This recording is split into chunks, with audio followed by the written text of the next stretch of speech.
Good evening and welcome to the Georgetown School Committee meeting of Thursday, November 20th, 2014. If we could please rise for the Pledge of Allegiance. I pledge allegiance to the flag of the United States of America and to the republic for which it stands, one nation, under God, indivisible, with liberty and justice for all.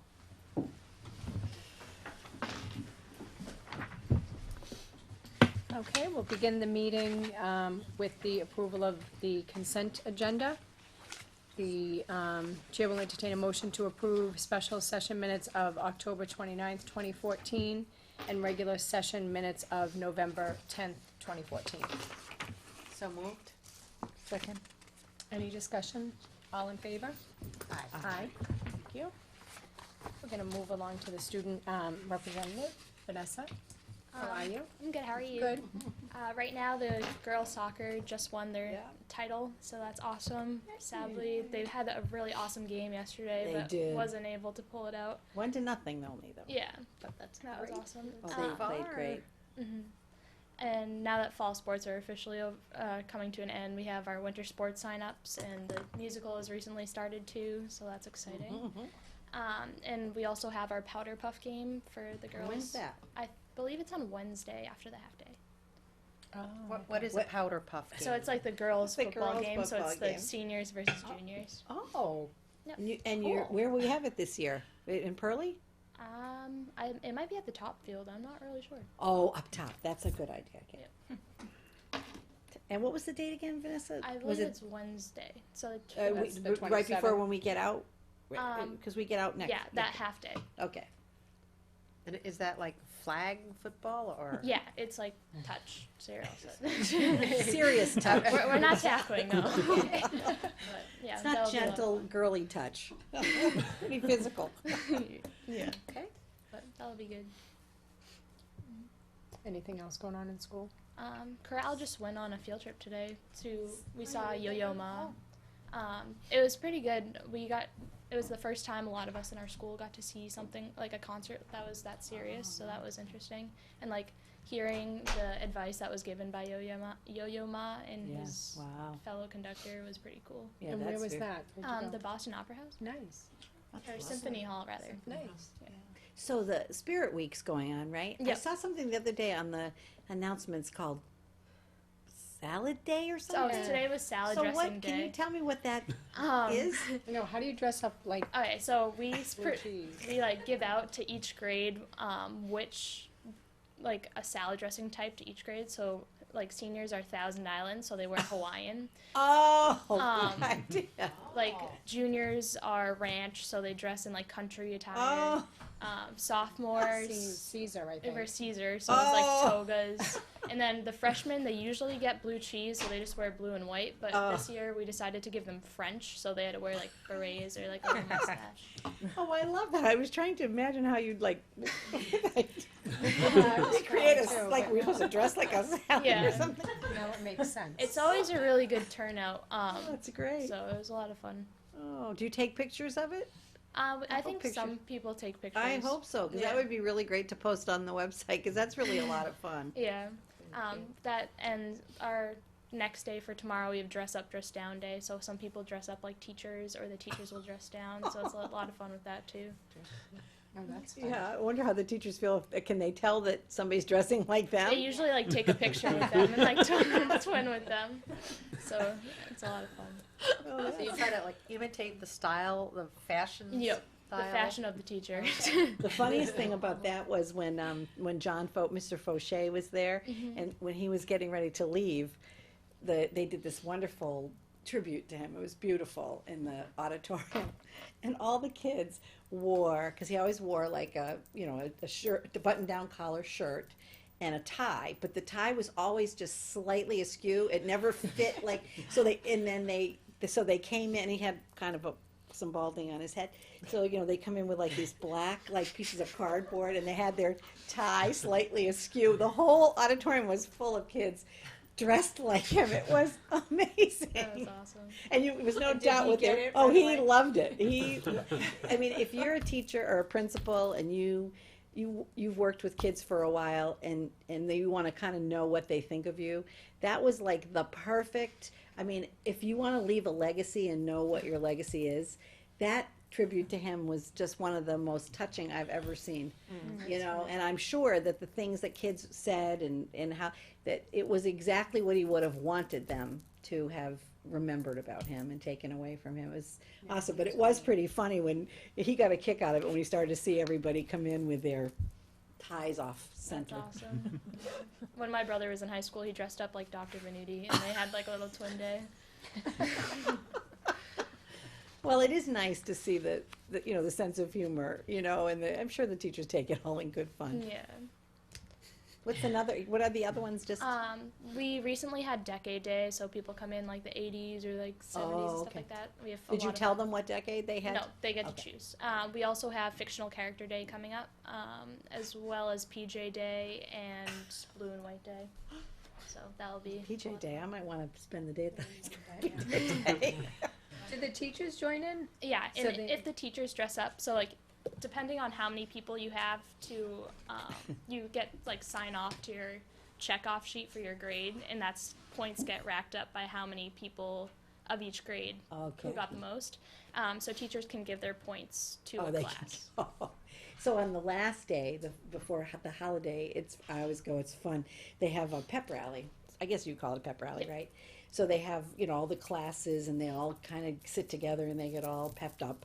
And they have all these competitions, like a pie eating contest and Yeah, we have like tug of war, Oh, they've pie got- eating, yeah. donut and on the a place string. just goes crazy and they count up the points. So these points that they get for Spirit Week are very important because they add to the points of that day. I mean, seniors always win, but And they have a section of the gym where they, is yeah, there we a do, motto like, or something? It's kind of like a float in a way, Yeah. and we always verse Manchester Essex, so they're the bee. So we always have the idea of like roasting the bee or something like that. It's just like silly. To So they poke each fun get at a it. section of the gym and they come after school or whatever they do. And so on that morning, you can go around to the different sections. And then those get judged too, right? Somebody The judges. Tuesday after school, everyone in this grade is like there to It's set really up. fun. And then the next day, we have all the judges come around, and they have like a certain scoring way of doing it, and then that will go towards the points for pep rally. It is fun. It is a fun. But salad dressing, I must say, that really intrigued me. Now I know the answer to it. Sounds like fun. Okay, there was a question I had, and I totally forget it now, so when I remember it, I'm gonna ask you. Okay. I forget what it was, but I'm sure it'll, Yeah, I'm sure it'll come think of back. Okay, thank you. Okay, is there anyone here from the public that would like to talk about anything on the agenda? Okay. We have Kerry Donovan and Teddy Kozchusik. Wanna Come on up. So I gave you a little information Yeah. in the orange notes about why Teddy and Carrie are here. You know, I mean, I'm not sure that there's anything you have to really vote on at this point, but I definitely feel that, you know, it's important for you to hear about this project, because it's very exciting. And you're gonna do a presentation? Yeah, we Yeah, did a bit of a slideshow. it's very exciting, and one of the nicest things about it is it comes from the kids. You know, Teddy's invested a lot of time over the years in GMHS in the world of well, in the world of everything, but in particular, you know, as it relates to sound systems and production and all that kind of stuff. So it wasn't surprising to me when he dropped a note and said, "Can I come and see you about this?" And he'd already talked to a few people before me, and you know, I think it's a very ambitious but reasonably, you know, doable plan. And one of the things that I know has always bothered me has been when you have town meeting or big events in the auditorium, it's always very dark. And you really can't adjust the lights to the point. And, you know, I remember the moderator saying, you know, I look out there, thank goodness people are holding, you know, their cards up, because I wouldn't really be able to tell who was speaking or, so I think that has needed to be done for a bit of time. And then every time when they have these productions, and the productions have gotten, you know, really substantially more complicated, wouldn't you say? They've had to like rent lights and, you know, they, in order to really do justice to all the work they're doing, they really have to, we've had to, you know, have people paying money for that. So, you know, they came up with this kind of ingenious little idea here, and we're seeking lots of different money from different sources. But I'll turn it over to you, Teddy, and you can lead the committee through your presentation. They have a copy of Okay, this in their packet. good. So we've kind of titled this whole thing Light Our Stage Project because that's exactly what it is. We're trying to raise money to redo most of the lighting systems in the auditorium. So it's got a couple different components to it, and that includes our dimmers, lighting controls, the fixtures themselves, and our communication systems. So the dimmers are like the power source. They turn things on and off, or like in your house if you've got a dimmer switch where you can change the level of the light. The ones we have currently are starting to fail, and if you put a heavy load on them, they flicker and they do some weird things. So we're hoping to get some new ones through a grant that we've applied to. Controls, we're currently using a computer to run our lighting, but most venues typically use a board that has channels and sliders on it where you can just actually have hands-on control of everything versus just a mouse. The fixtures we've got are from '96, so they're pretty old at this point, I'd say. A lot of the newer technologies have some more advanced features that we're lacking right now, and we'd love to get by getting some new ones. And the communication systems is one of the fundamental things that we're really lacking, which would allow us to communicate between the lighting booth and backstage. So right now we're kind of eyeballing it and just turning on lights when we think that everyone's off the stage, but that's not always the case.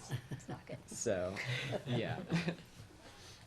So the overall cost of this is estimated to be $70,000, including installation. Although it's broken up into a bunch of different parts, and a lot of that is we're looking to get through grants, and whether or not we get all of it or just a little part of it, each part will work without any of the others. So it's, I mean, no matter what we get, if it's 20,000 or the full 70,000, we'll still be successful in what we're trying to do.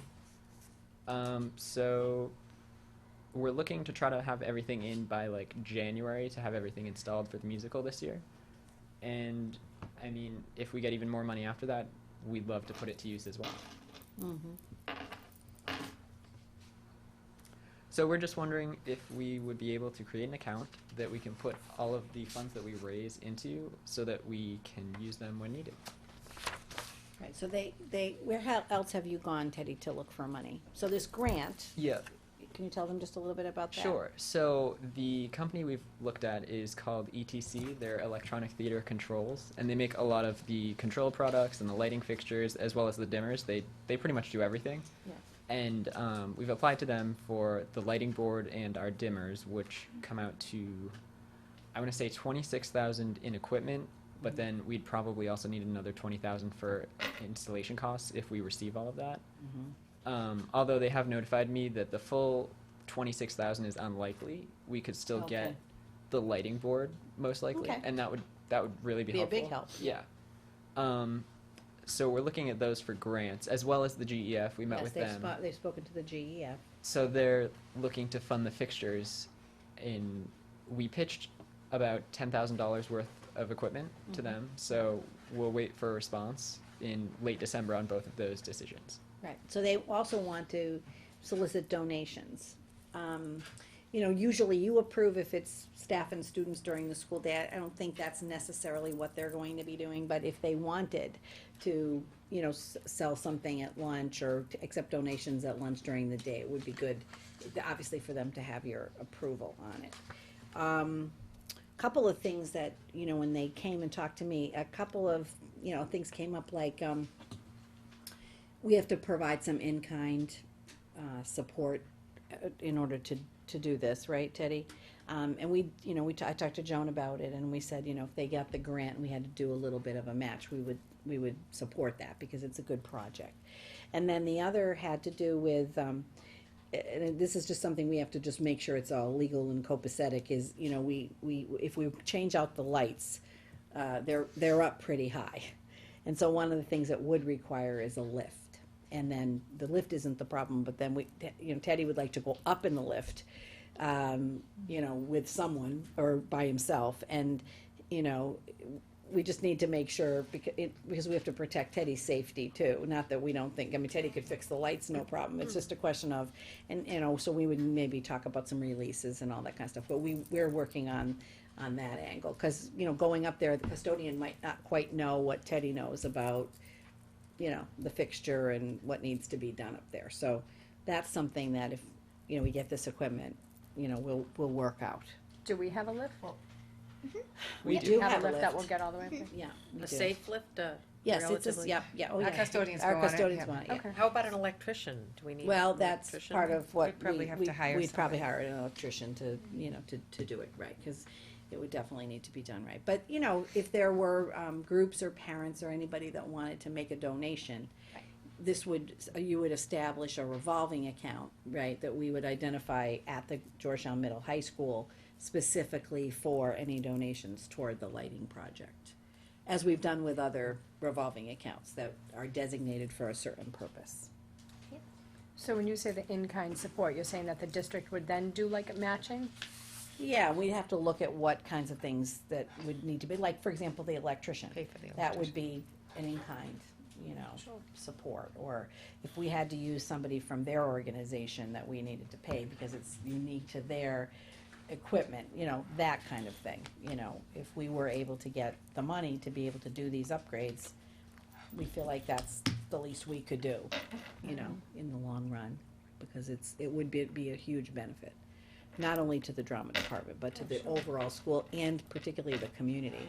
And if you remember, we've been talking with CIP about the idea of like replacing, the rugs with, flooring, and eventually maybe talking about the curtain, in the auditorium, because that really is, Tattered. it's pretty, that's exactly right, it's very tattered. It's kind of held together in some places with duct tape. Yes. Yes. That is true. Yes, I've witnessed it myself, so it is in need, but it's a pretty big ticket, so it's the kind of thing where, the auditorium isn't in the building project, it just didn't fit into the budget, but it is such a well-used community space. And now that we're gonna, in the renovation, be able to move the drama program to an appropriate drama room, and the music program to an appropriate music room, where Mrs. LaFlamme and her staff and Graham could work with the students in a nice choral room.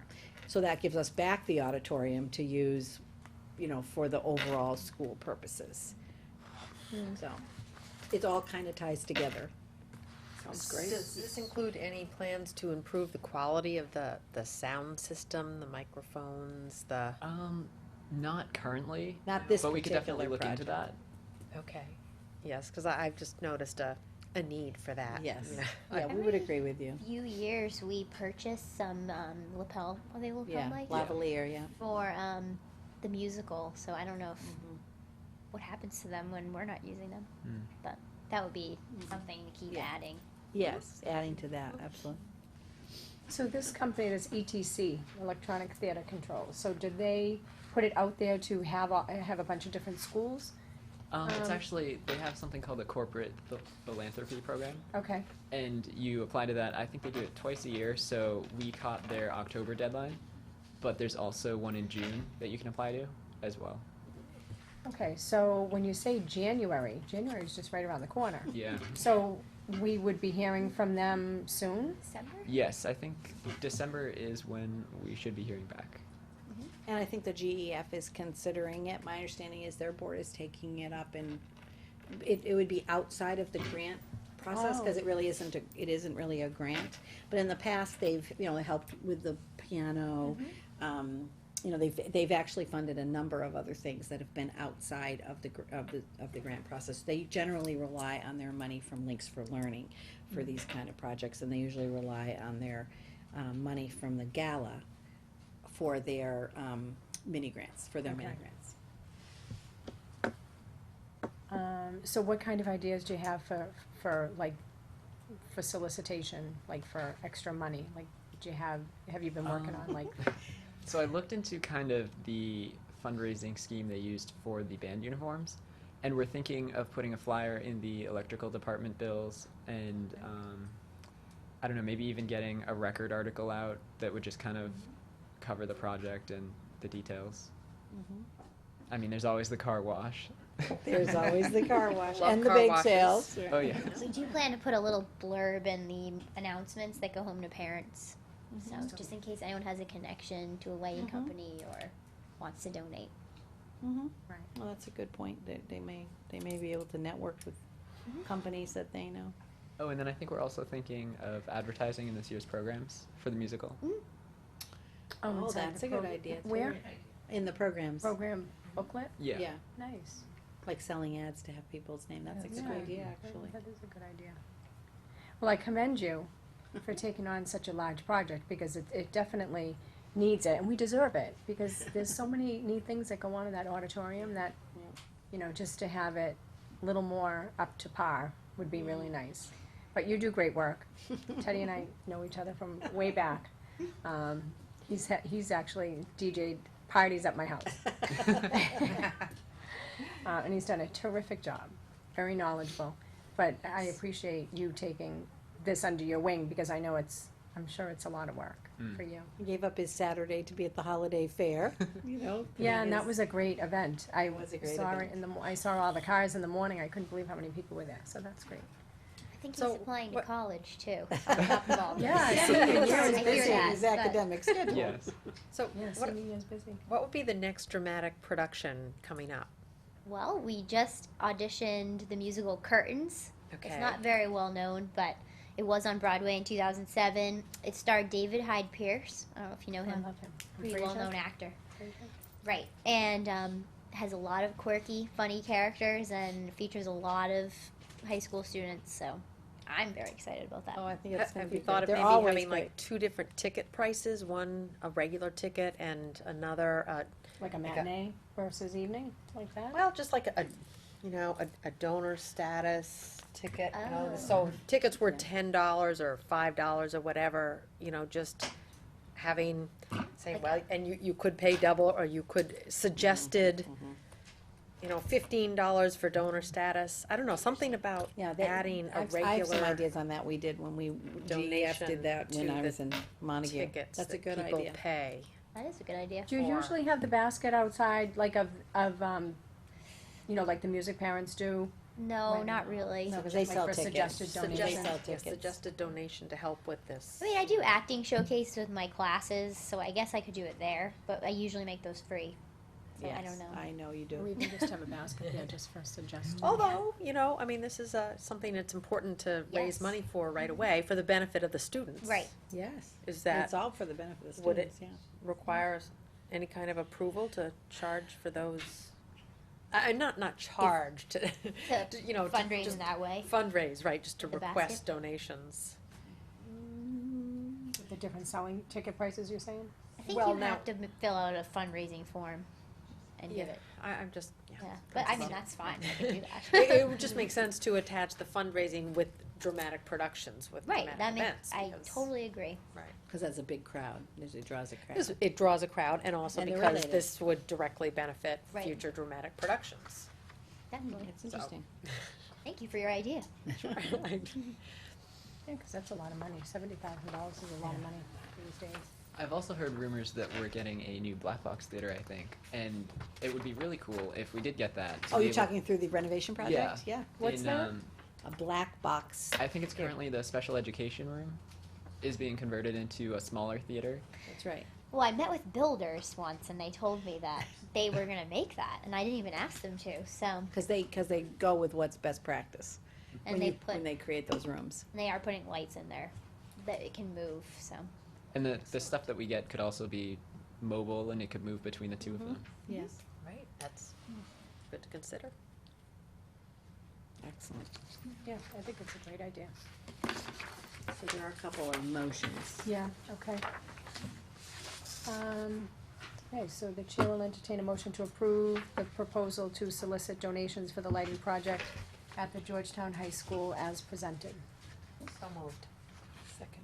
Discussion? All in favor? Aye. And then the chair will entertain a motion to approve the creation of an account within the public school donation account for donations made to the lighting project. So moved. Second. Any discussion on that? All in favor? Aye. I think that's Thanks for great. doing it. I know. Thank you so Teddy. much. See, nothing to be nervous about. So many people, so many students will Yeah, benefit I'd from love to this. hear, Thank you. what you hear in December. Yeah, Like how much absolutely. they'll can do be that. contributing to the project. All right, thanks very much for Thank coming you. in. I know. Appreciate the Thank you. time. Good luck with everything. Have a good night. Thanks. You too. Very exciting. Okay, next we have, Principal Margaret Marr will present the, school improvement plan for Pearlie. And Hope's here too. You gonna come up, Hope? Yeah, both. Well, you come up and Yeah, support her come at the table. Thank you, Teddy.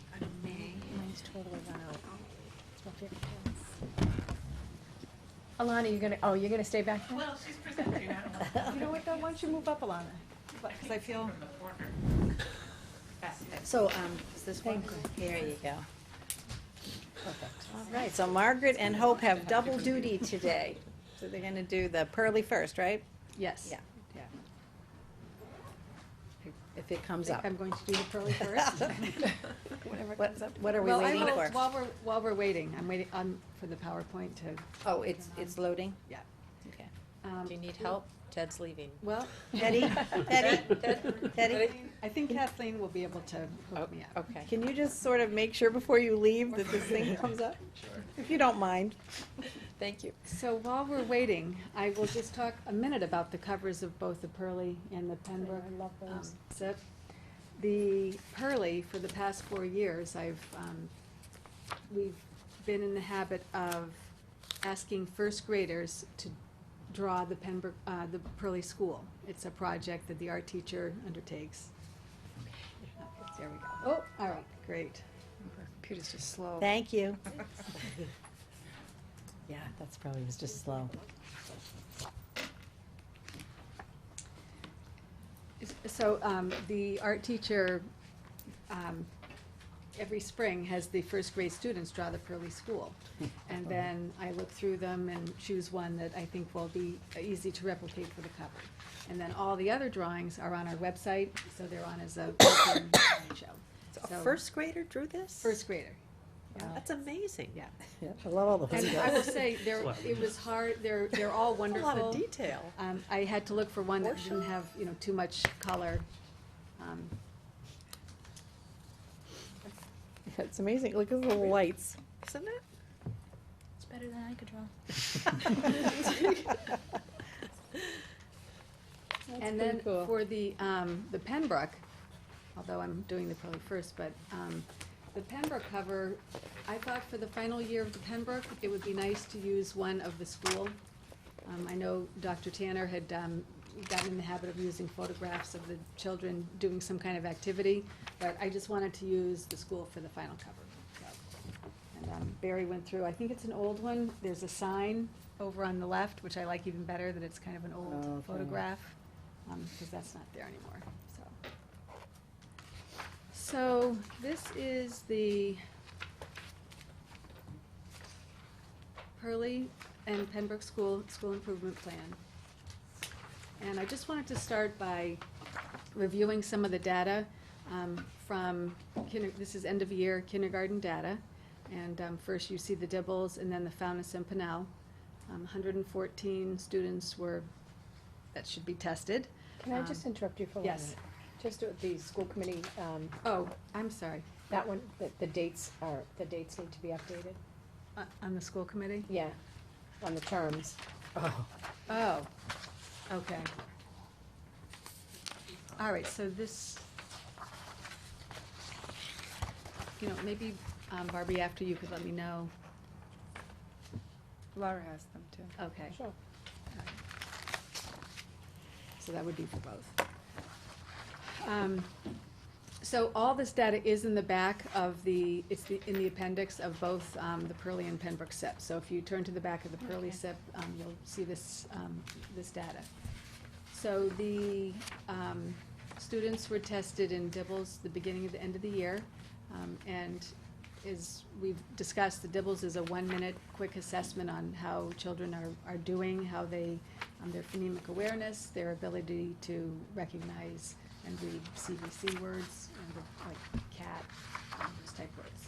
So 89% were at benchmark, and 11% were below.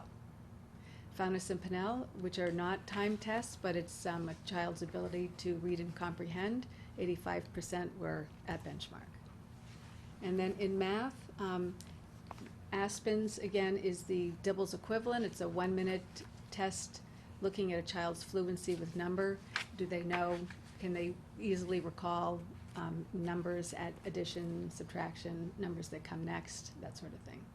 So in the fall, 62% were at benchmark, and then in the spring, 80%. And grade 1 data, Dibbles, 84% were at or above benchmark at the end of the year, and then 89% tested at or above in the Fountas and Pinnell. And then math, again, Aspens, 49% were at benchmark at the beginning of the year, and 62% were benchmark at the end of the year, which we're not happy with those results, but we're glad that they made progress. But, when we do look at trying to figure out what happened, because this is not typically what happens with our data at the end of grade 1. So, we're looking at, was it curriculum? Was it something about the schedule, the way teachers were teaching math? So we're not. Well, it could be the individual students. It could be the students, is, again, Different student mixes. which is one reason why when we're looking at the teacher evaluation, we're not looking at 1 year of how a teacher does with that class, because we know that depending on the class, the scores will vary. So we look at it over time. How do we do over time? So again, we're not happy with this, but we are happy that progress was made. So the goals remained the same, except for goal 5. And in the spring, we had talked about this, that for this final year, both Pearlie and Pembroke would retain their SIPs with the addition of 1 goal that came out of the parent survey from last year. And so goal 5 is that by June 2015, effectiveness of transition activities will be determined as evidenced by a Pembroke K-6 parent handbook, as indicated by at least a 60% response rate from K-6 families on the 2015 parent survey. So the parent survey is going to be written by the school council, which is again a joint council from Pearlie and Pembroke, so we'll put that out in the winter time. And then I put in some Pembroke end-of-year data. I didn't include MCAS in this. I just wanted to show how students did in grades 2 through 5. So first we have Fountas and Pinnell grade 2, 96% at or above grade level. And then the MAP, you may recall that last year we piloted the MAP, which was our online assessment. So we did K through grade 5. We don't have beginning of the year data, but we did winter and spring. And again, this is, Dr. DeRoche, did you do a presentation on that? Okay. When we introduced it, yeah. Okay. Margaret, is this in here? It's in the, well, I'm sorry, now I'm in. Shall we go to Pembroke The now? Pembroke, yeah. Yeah, sorry. I just need to follow along with this. So if you turn to the appendix. So the map assessment is, it's a computer assessment. It is not, doesn't test curriculum. It looks at how a child answers questions just related to their ability. So the way it works is the student goes on, they start answering questions. If it's ELA, they'll start answering questions. And then when a child gets a question wrong, the program bumps them way down a level. So then they start answering questions again, and then, so they answer, then they'll answer high, they'll answer several in a row that are correct, so then the program will give them a difficult one, so that it bumps them down. So it's continually calibrating where they are, and then when a child answers a certain number of wrong, it stops it. So it lets us know not where a child is at their grade, but where a child is, it's called a RIT score. So it doesn't matter what grade you're in, it tells you where you are in that program. So you conceivably could be a fourth grader that is scoring in a RIT band that would typically be a second grader. So again, it's a little bit different, unlike Dibbles or Fountas and Pinnell, where we're really looking at grade level benchmarks. The map doesn't tell us a grade, it just tells us where the child is. And it tells us what a child needs for instruction. So we, again, in the last year, we piloted it in the winter and the spring. And then this year, we're using it and really using the results to drive our instruction. Is that an attempt to create personalized growth curves? I mean, for, Well, individual? It does give you, it's Growth. more, it's other types of data. We have Fountas and Pinnell, which is a reading assessment. And we've talked about that a child is reading, there's no time limit on it. You can be reading, it take as long as you want, and then it's your accuracy rate and how you can comprehend the questions. Then there's the Dibbles, which is timed. That's a 1 minute, it's looking, it's normed, and we're looking at how a child automatically, their fluency, how are they reading quickly? Because we know that the automaticity is related to a child's ability to read. So then we have the map data that lets us know something called a reading lexile, that every, most trade books that you buy, and books that we certainly use in school, they're given a lexile number. Right. And that means their ease of reading, the difficulty of comprehending, are they, is the text, just how complex that is. So it tells us every child's lexile, and it also, it shows us where the child is in need. So then you can plan instruction based on that child. Because it's tied to the standards. It's tied to the standards, and so then when you're choosing text, you know exactly the difficulty level of Get just where they are. right, just right A just right book. book, Right. right. They're still using that phrase. Yes. Okay. Oh, yeah. It's like, Well, and again, it it's sounds not, familiar to me from years ago, yes. the just right books tend to be controlled text, we call it. So those books are written with that controlled text in mind. But the lexile, you could buy any book. You could buy Sarah Plain and Tall, a chapter book, and then you could look up and find the lexile on that. So Right. if, for your child at home, if you wanted to know what kind of text you can buy for them that they would be able to read, you could find the lexile. And there are lots of programs online that. How do parents get this information about their child? Well, right now, it's something that we're still trying to learn ourselves. So we haven't prepared reports for parents. Okay. That will come as we really are better able to analyze that data. Okay. We're doing better than we were last year, but we're not there yet of figuring out what to tell parents so that it's useful information. Okay. Yeah, we're also, this is a testing system that probably generates automatic parent reports, right? So, like you get your MCAS results, Sure, yeah. and it comes in, it's your own private child's, performance. I'm sure that this system has those kind of reports. The question is, again, like Margaret said, we're so focused right now on just using it. We don't even know the full extent yet of what's available. I don't think we're gonna have to generate the reports. I think the system will generate the report. Okay. And teachers us. were always very good about telling me, your child reads at this level, and these books Well, I know, would but be this is a new appropriate. assessment. But, this gives yeah. them real quantitative understanding I like of what that. you just said, if I knew, like, what lexile my child Right. was reading at, Right. I know that I can go, just even in the public library, Yes. you can search for books You- by lexile. Yes, And exactly. I think that's really Right. fabulous, because then Right. you really know that you're getting Right. books that are within your child's range. Yeah, no, it's Right. great. That will be, just right books. Right. So I think that's useful. Now, is this just a literacy assessment, or it's also? We have math, so. You have math as well, uh, right? Yep, the Yeah, next, that's what I thought. the next slide will show At middle math. school, we have science. We will have science at middle school. So again, this spring,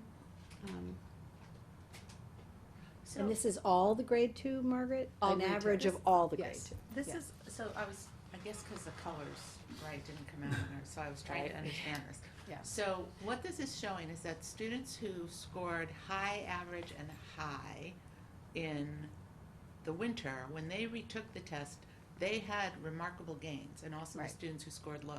But remember, and this is where Not the same it gets test. complicated. It's not the same test. Okay. So that's one of the, like, you could really never replicate this test because it does depend. So today, I'm feeling great, I'm sharp, I had my breakfast, so I'm really getting those questions. So, and I might score a particular way, but tomorrow, maybe I'm not as on. So I'm never gonna get those same questions. There are thousands of questions that are Absolutely, generated absolutely. by this. So I mean, it's great data. Again, it's normed, it's standardized, but you can't give the same test. So even we're seeing growth or not growth, but it's not based on the same questions. It's based on Any standardized test, that would happen though. And when you norm it during the course of a year, your winter norms are not the same as your spring norms and so that's how it just built, the system's built like that. right. So, to that point, is it not fair to expect the spring high average, I'm going to say scores, I know that's Yeah. not the right word, percentiles, you wouldn't necessarily expect winter to be here and spring to be here? We would expect that, but we always have to be careful to say it's not the same test. Wait, So we can I- do, Is it testing the same thing, Yes. just not necessarily the same Yes. 100 Question. questions or That's whatever it what, is? I understand that, no, Yeah. but when I Yes. look at these percentages, this is the question. Do those percentages represent scores, or do they represent the percentage of students scoring in each of those areas? Looks like The percentage of students. So, percentage so of in other students words, scoring. we Yeah. have more students, we have fewer students scoring low, average, and average in the spring, but that could presumably be because now they're scoring in the high, average, and high That's correct.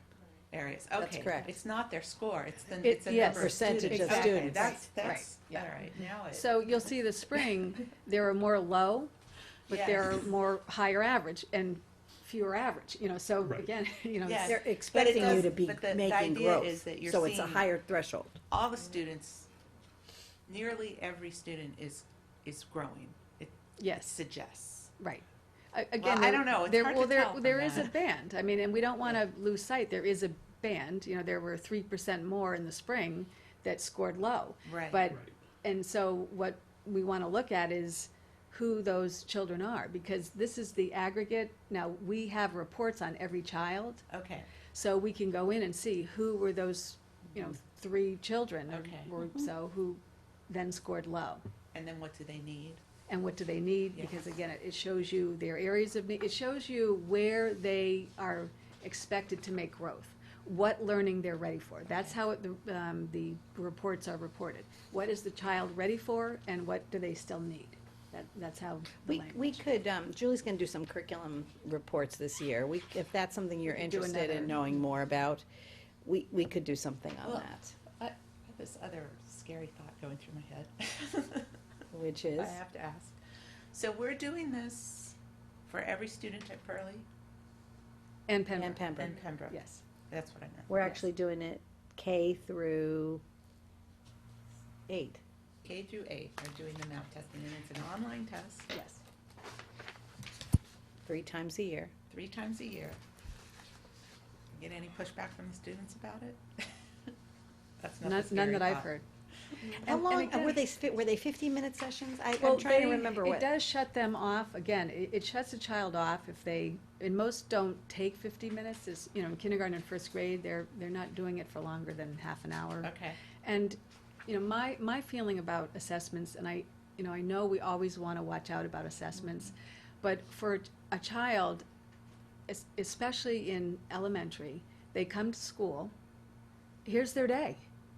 Here's a part of your day. It's not, and it's something like a map. You're not studying for it. You're not doing anything different. Here we're going to the lab, and this is what we're doing. So children don't have that same sense of, oh Absolutely. yikes, this isn't a set, no, oh, we're going to lab, and now we're doing this. And now we answer questions on the computer. And we're not making, Right. it's not like So anybody's it's putting just- pressure so on here's them. It's just Yeah. we're doing it, Thought. here's our day today. Here's the scary thought. We're starting them with this very young. Are we not preparing them for a test like the park? Well, and the park has said it's probably going to happen in. I mean, so. Oh, you mean in terms in of lower having grades. used the, Well, I'm just saying down the road, when No, you're I'm just, looking at, I'm just thinking, like, one of the objections, like, there were a number of Mhm. places where we objected, but one was that. Technology. Was the technology issue, and that some students wouldn't be comfortable with the technology. And yet, if you're telling me that from kindergarten, we're putting them in computer labs and asking them to take assessments. well, we never said we were, I don't remember the discussion being about that none of us thought that kids should be tested on computers. I think the issue with Park is that there hasn't been enough time and preparation to prepare the students or to vet the test. Yeah, So and- that's and we really didn't think more our- the Our issue. district And- could handle the, Yeah, we didn't no, have no, enough no, technology. We would I- need and upgraded I- technology. I'm not saying Right. that. We'll have huge Oh, yes. updated Oh, technology yes. when well, this and the is school difference over. is, kids they're clicking. Yeah. Park is, they're gonna be right Drop there. and Here they're drag not- and- Yeah, it's And the like- so it and the must be questions different. are much That's more what I was wondering. complex. Like, Yeah, how this is is this all- Technological they may have to drop, to they may have to click and drag, It's but much there's more, no writing, Park is they're gonna be not much more writing on it. complex, completely different test. Okay, So, interesting. okay, so then grade 3, 106 students, 94 at or above grade level, this is Fountas and Pinnell. And then, the MAP ELA. And again, you have MCAS in your packet, I didn't include it here, you've seen the MCAS, we don't need to, go through that again, but I don't think you've seen this, so I wanted to include this.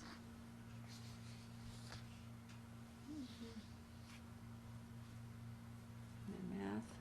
My question is on the low, and I'm focusing Yeah. on that perhaps unfairly, because I guess, is it a fair way to interpret?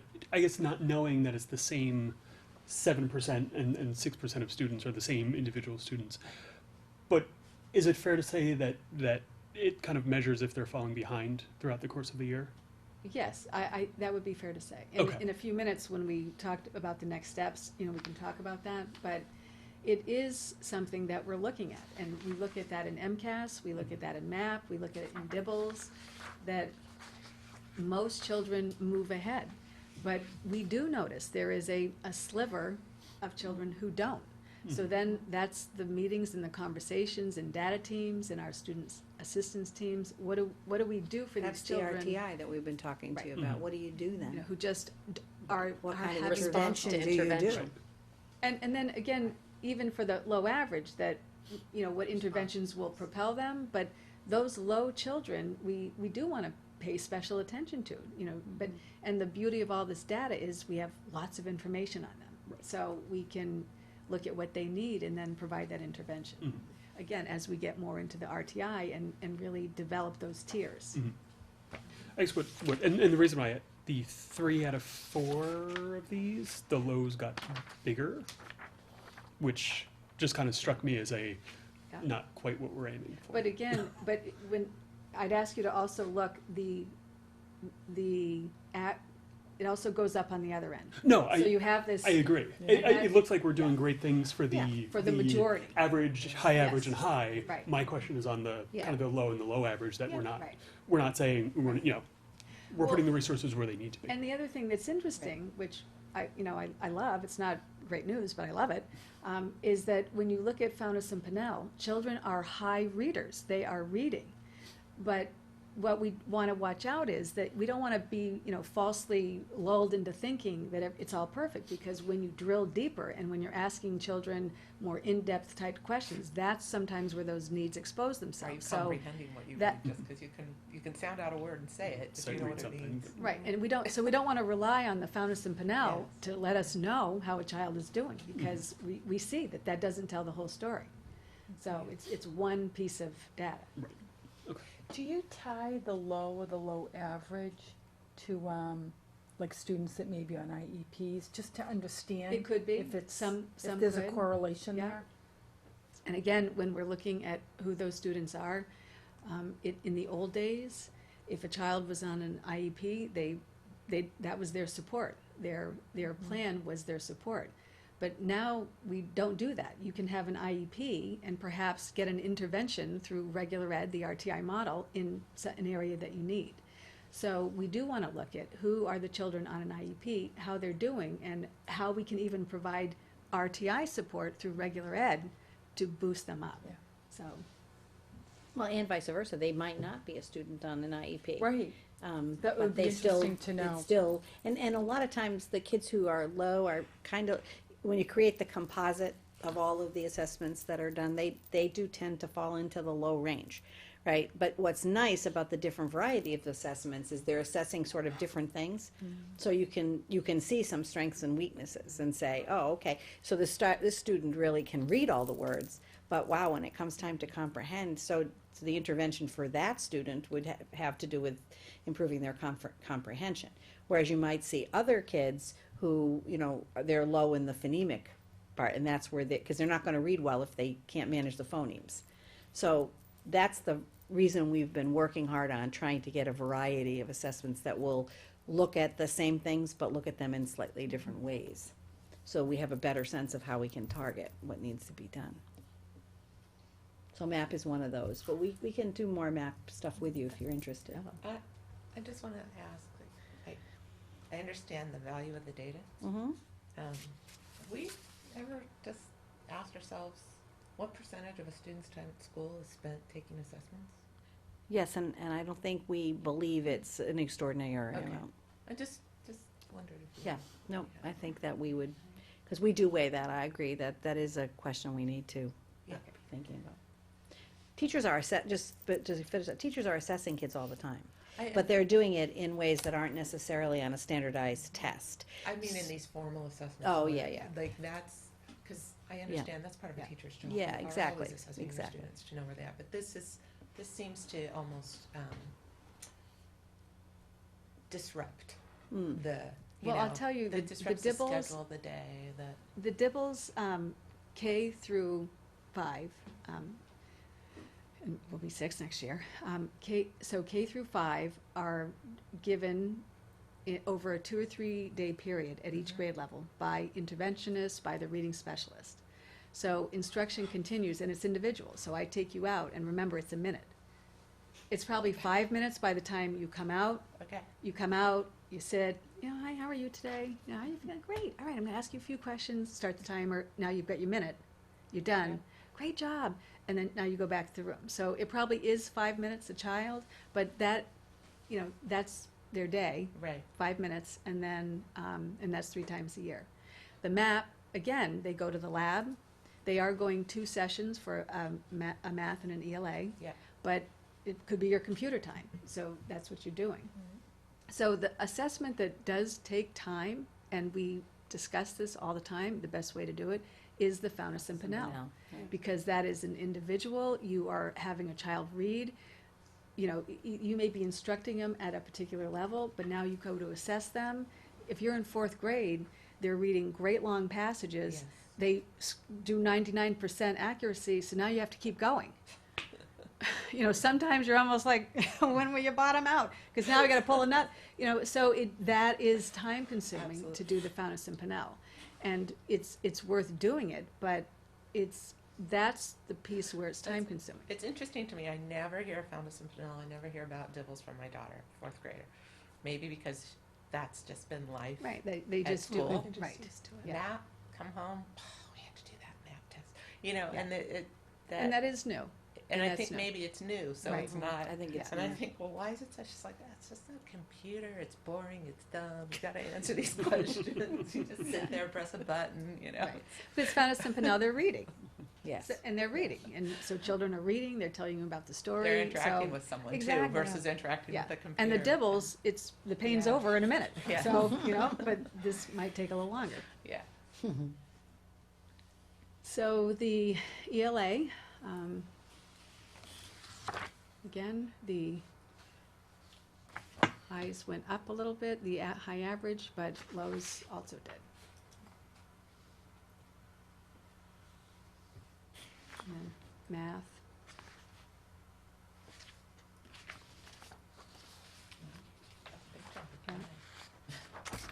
So you can see the math, they really our high, went down a lot.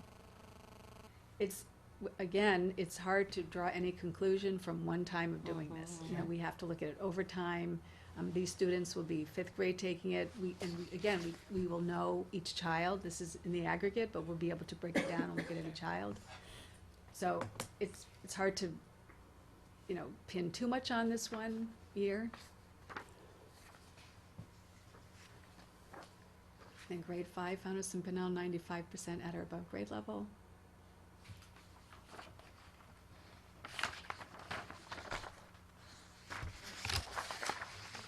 So, and then math.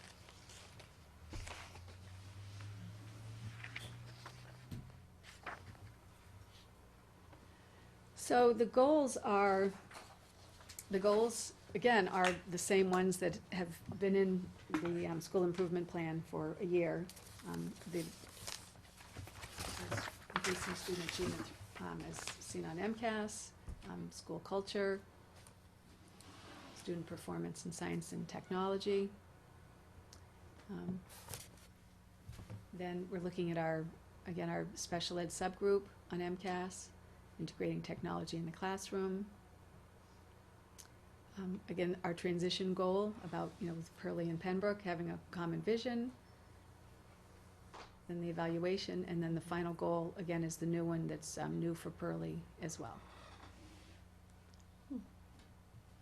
So our action steps, and these are just the salient action steps. Again, nothing major was changed. There's only one action step that I added to the Pembroke plan, because it's a pretty comprehensive plan to begin with.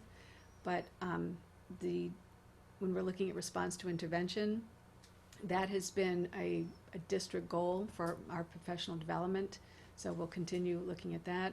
As a result, we also have an RTI committee that was formed in the spring, so we reconvened that, and we met last week and had broken into small subgroups of RTI to look at different components of our response to intervention in math and behavior and ELA, and then what we call a professional learning community, which is a PLC, looking at how we meet as a school, how we look at data, how we, you know, discuss changes. So we'll come back together in a couple weeks and talk about that. Then our model unit implementation is huge this year. So that's major goal. Our grade level meetings are devoted to discussing the model units, discussing the schedule, discussing how we get it all in, discussing how we form groups. So that's a pretty huge action step. And then the next two I'm excited about, because these are both going to be new initiatives, new programs. In kindergarten and grade 1, the Pearlie School, we're collaborating with the Haverhill Family and Community Connection, which is a community organization in Haverhill that has just recently received a grant to do outreach into other communities. And so they have gotten a grant to come to Georgetown. Wow. And so as a part of that grant, we are working with a coordinator she came to one of our kindergarten curriculum and readiness committees last week. And that committee is a part of our kindergarten grant, and again, I think I've mentioned that. Do you remember our Ready School assessment? Yes. So yes. that's a part of that committee, to look at that. So at our meeting last week, I'm forgetting her name, but one of the women from the Haverhill Community Connection came to our group, and we were talking about ways that they could support us. And one thing we talked about was, well, we're doing MCAS tutoring, I'll get to that in a minute, in 4th and 5th grade. So what about if we have some kind of a fit and lit, where kids stay after for about 45 minutes, they have a movement break, they have a snack, and then they just read. You read big books, you know, you're looking at print, you're just spending, you know, some extra time with literature. And so that's going to be free of charge. So Wow. we'll be Great. Part of the grant. planning that. Yeah. And then And is that open to everybody? it will be open to everybody. Again, we want to specifically, you know, encourage the children that maybe through dibbles and through the classroom, we think they just a little extra time in front of a book, a little extra time with somebody. doing Who's fun. leading that? Is it somebody from Haverhill? It's or- someone, and Are they terrible, I'm educators forgetting her from name. the Haverhill Public Schools? Or? She is a teacher. There's this organization, it's the Haverhill Family and Community Connection, so they're a community outreach. You know, Right. many larger communities have Right. centers that, that provide support to families in need for one way or another. Yes. So yes. they have gotten a grant to expand their outreach. And Georgetown is one of the communities now that they're able to come to. So, actually Kathy DeWitt from the public library has the connection with her, so she invited her to our meeting, and she's actually going to join our committee. And we've talked about all kinds of ways, that, you know, they can support us. She's going to provide programs at the public library, so I'm excited about this. And that is, so it's free of charge for families, and it's also, the grant that they have is going to pay for it will pay her, so there's no charge Right. Right. on either end. So when you say it's open to everyone, but obviously the children that you're thinking could Yeah. use it more, is that gonna be, something that you'll discuss with the parents? At conferences, we did talk about, you know, that teachers could say, you know, here's this great opportunity, because children at that age, sometimes it's just exposure. You know, we do have kindergarten children that haven't been to pre-K. Not many, but there are some. So we think, you know, just extra time in front of somebody reading to them, making connections between print and, you know, letters and but in a low stress, you know, just fun way. But would you send something out to all parents, Margaret? that Something's says going out this to is- all Yeah, parents. that's what I think you were asking, Yeah. Mark. It will go out to all everybody I parents, know. and then, but we're actually gonna just start with kindergarten, and then in conferences for children that, again, just, you know, haven't been to pre-K, you just want a little boost, the teacher might say, here's a great opportunity, it's for an hour, but again, the first 15 minutes is outside play, you have a snack, then you come in for about half an hour, 40 minutes of reading, activities, And where are you gonna have that? and that will be at Pearlie. In the library or? In the library. Go upstairs? Mrs. Fazio doesn't have idea. I mean, And if, sorry, if people wanted to get more information about it, where would they go? They should probably wait, because this is a program we're just developing. So again, we're going to be in the next month scheduling it, you know, arranging. So this is something for next year, maybe? No, it this will year? start in January, Yeah, but I mean, in we're just, January. you Right, know, well, don't- when I don't say call next me year, yet. I mean 2015. Yes, Okay, it is right, yes. technically next year. You're right. Yes. So let me jump ahead, and then it kind of ties back to this. So then in grade 4 and grade 5, we are going to be starting an MCAS after-school tutoring, which is also free for families.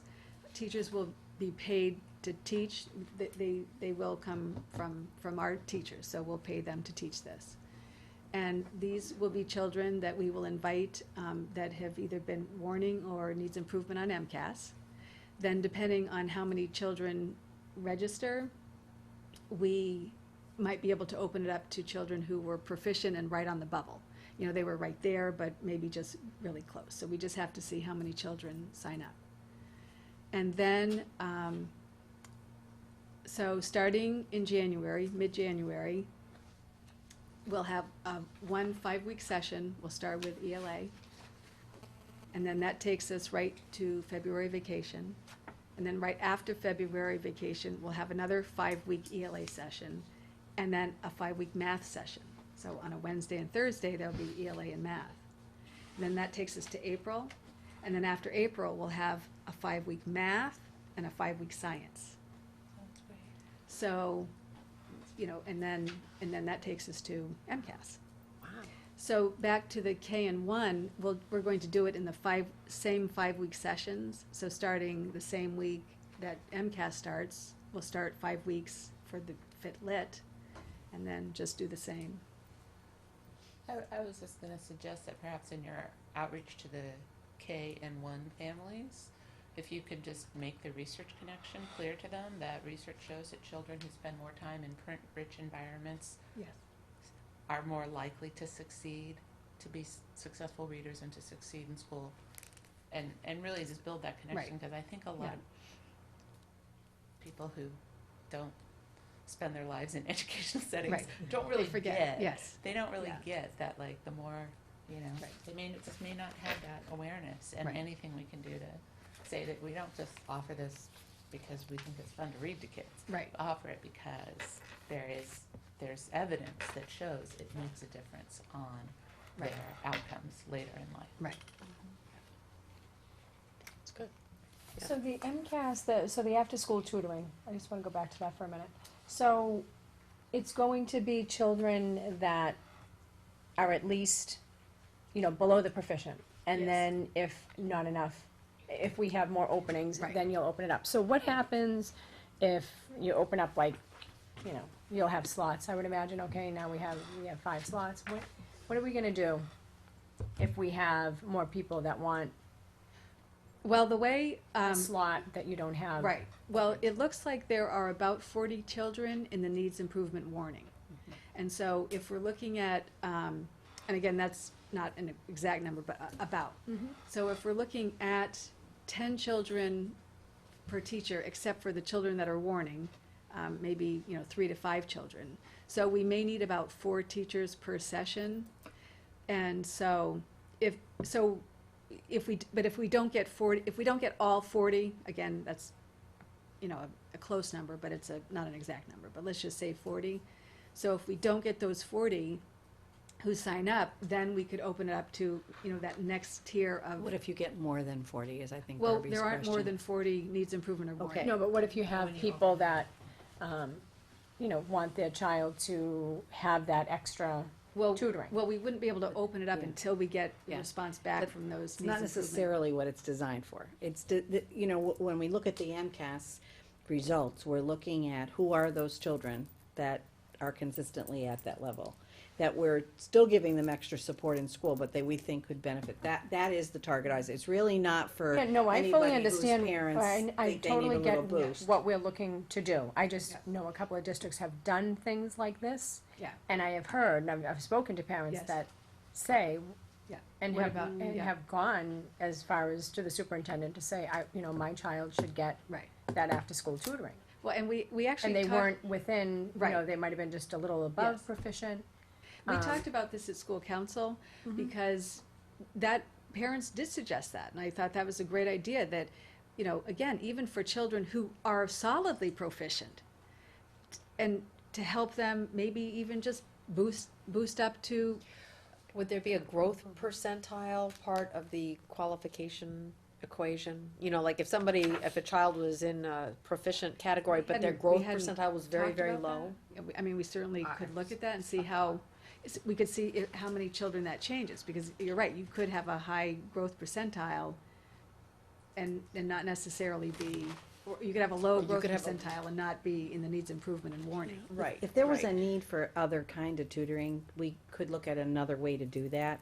I don't think this is the program we're envisioning being extra help and tutorial for people who would like their children to boost their score from proficient to advanced, or I mean, it would be nice, but I think the funding we've been able to secure, and the reason we're doing Right. this is because we recognize that there is a population of students who need something more significant than something that would be nice to have. We could all benefit it's from a very little targeted, extra practice, But this is really for those kids that we wanna make some significant, that's why the numbers will tend to be low, particularly for those warning students, because we wanna be able to target it. It's not just enough to say, oh, come after school for an extra hour, and then you don't get any extra help. I mean, you end up doing a few different papers or something like that. No, we want it to be direct intervention from the teacher, knowing directly what that group of students needs. So that's why it does have to be targeted. If we find that there's a lot of parents who need something else, maybe we get the National Honor Society kids or something and try to help. There may be another way to do that. But for the purposes of what Margaret's trying to do here and what we've envisioned doing, it really is a targeted population of students that we wanna move from point A to point B. I think a few years ago, was it the PTA that funded at the middle school? No, that was a grant. That was probably the, well, it might have been the PTA Yeah, too, I Barbie. think the But the PTA. one that usually happens at the secondary school in the past Mhm. has been through money that the state, the DESE had approved for academic support. And actually Julie used to write the grant every year. And then, you know, they used to be pretty generous with how many grades they would cover, and then they really got pretty stingy. And, you know, the kids that you would, yeah, like, if you want if the graduation requirement at tenth grade is you've gotta pass the test, you know, it'd be nice if you could look at the kids in the middle school, provide that intervention, and then by the time they get to the tenth grade, but that, eventually it just was literally, was it even ninth grade, Julie? It was, tenth, just tenth grade. So every year, So if you were- you were able to do less and less with it. And now they don't even offer it. Now, and then they just cut it, and we had no idea Yeah. they were cutting it until we got back to school this year, and we learned that they had Yeah. cut that out of it. Now, fortunately, our students do, you know, we have a very high percentage of students that pass it in the tenth grade. But, you know, we did have kids that transferred in, or maybe we did have a kid or two that needed to take it again in 11th grade, take the retest, and that academic support was very vital because it really was beneficial. So now we do it a different way, right? But can you imagine districts that don't have the high percentage of kids in 10th grade that pass the MCAS, and just trying to figure out how do you deal with it and really help the kids fill in some gaps?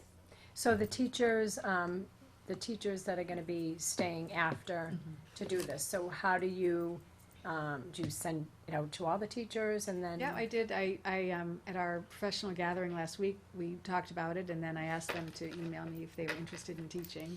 And then we'll see how many there are. Again, you know, if, we probably only need 4 or 5 for each session, so that when we are running them concurrent with another session. I mean, somebody could choose to do both, or maybe other people, you know, wanna come in. If we have more teachers, I mean, we conceivably could open it up again to those children who are right on the edge, because we know sometimes, you know, you just provide that little extra support, and it gets them, you know, solidly into proficient. So maybe they were just right there in one question, you know, and you wanna get them As solid. long as the budget can Yeah, accommodate. yeah. Well, I was gonna say, how The is only other- this being paid? Yeah. This is, We're paying for it.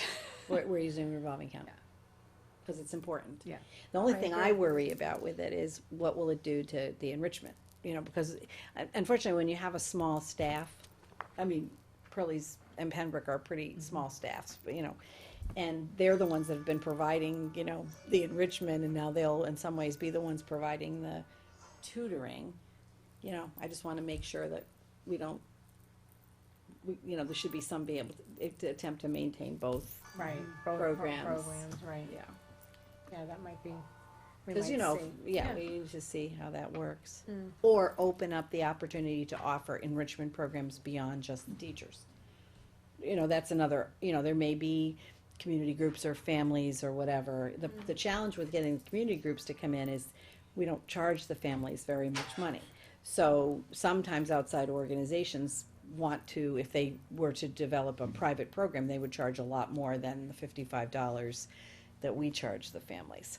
So there's a little bit of a challenge there, but I think we're committed to trying to figure out what that delicate dance is. But what we know is we do need to provide more support, both in school as well as out of school, for those kids that have the furthest to come. So another major, well, it's not too major, but initiative that we've undertaken, at the Pembroke School, there is a report card addendum that is attached to the report card in grades 2 through 5. But this year, we've just worked to actually make it a standards-based addendum.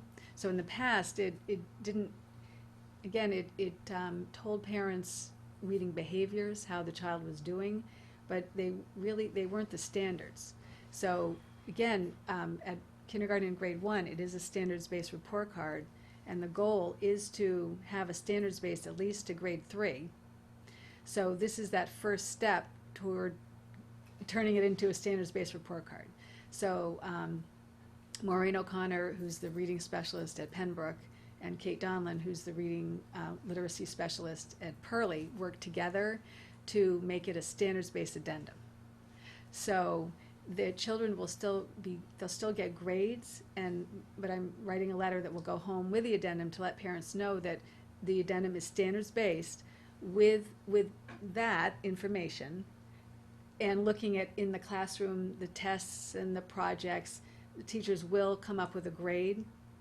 Because, again, at school council, we talked about, the parents, they thought it was important to, don't change it all at once. Let's go, let's go slowly with that.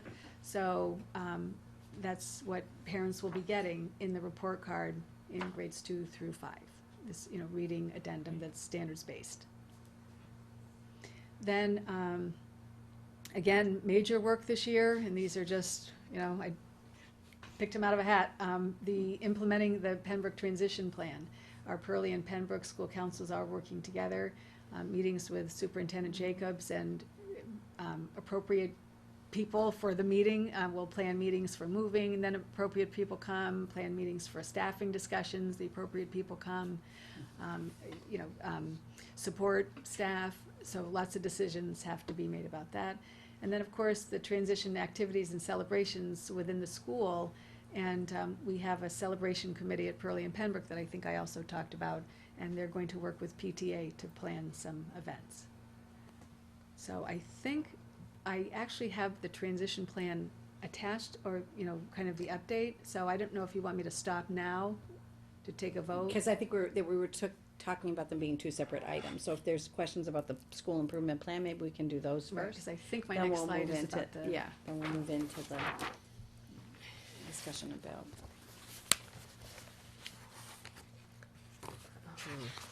Margaret, I'm just curious. So next year when you're here, when you're presenting a school improvement plan, it's just a Pembroke school improvement plan. Right, That's right. yes. And I'm just curious to know, how is that gonna be different now from this presentation? What do you- Well, it probably won't be very different, mean- except it will be one plan that will be K to 6.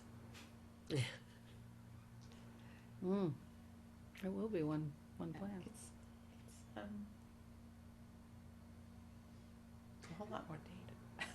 It will be. But I'm aware that I don't want eyes to glaze over. I love the data, I think it's important to look at it, but I did think of that, we can't have a plan that's, I don't wanna present something that's so huge Right, and weighty right. that, And maybe can get through my it. questions are more related to the next part of your presentation, and we should vote on this. I just keep thinking about that 6th grade. Oh, are you wondering about how the 6th grade's gonna be different? Well, yeah, 'cause it Oh, well, seems to that's a me- different Oh, I thought discussion. you We meant- will, I we're thought you definitely meant the gonna get to that. actual- We're gonna definitely get to that. Yeah. right, Okay. The 6th I grade thought you meant how Margaret was gonna approach the plan Right. next year differently. I think she's saying, no, I'll No, approach the yeah, plan yeah. the same Right, way. right, that's- Absolutely. But yeah, you're sorry. asking Yeah. what's gonna look different Okay. perhaps next year, so Sorry, we'll I- That's for definitely the, get I there. realize that's probably in the Yeah, next. yeah, we'll get there. yeah, Could I just ask about goal number 5 here? yes. And it's, Which school? Well, it's the same, they're Or the same, that's the transition goal? so it's by June 2015 through technology, 100% of parents will be aware of Pearlie Oh, and that Pembroke. was last year's. That was last year's goal, Oh, I think. Yeah. The updated goal is in the, okay.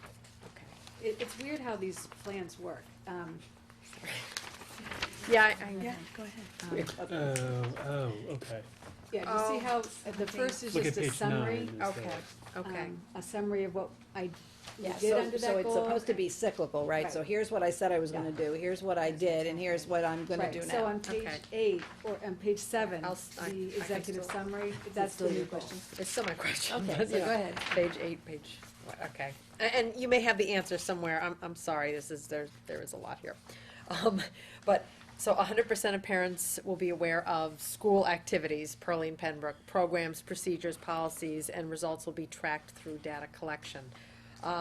Since the goal was June 2015, I was just wondering how that's coming along and what progress steps you might have made with that, and if you've gotten any feedback from parents about how they're getting logistical information about Well, the programs and procedures Right. and policies and all that. the parent survey last year Mhm. asked parents how they wanted to receive information and what were the topics of most interest about the transition. So that indicated that most parents wanted to receive the information through a newsletter, Okay. through, so that is the goal, that's what went into goal 5, Right. okay? Okay. So that, Has that's, That's for this coming year you're talking about? But there Right. hasn't been, right, in terms of, they wanted information about the transition through a newsletter. And that newsletter is yet to come, right? right, and it won't, and it probably won't be a newsletter of, when you think of a newsletter, you know, thumbing through it. It will be updates either in the website, it will be letters out. You know, now that we're having these meetings, pretty much weekly transition meetings, that information will get posted. So, you know, updates about the transition, so, you know, that will get out to parents through email, because I send out information through email and not a paper copy.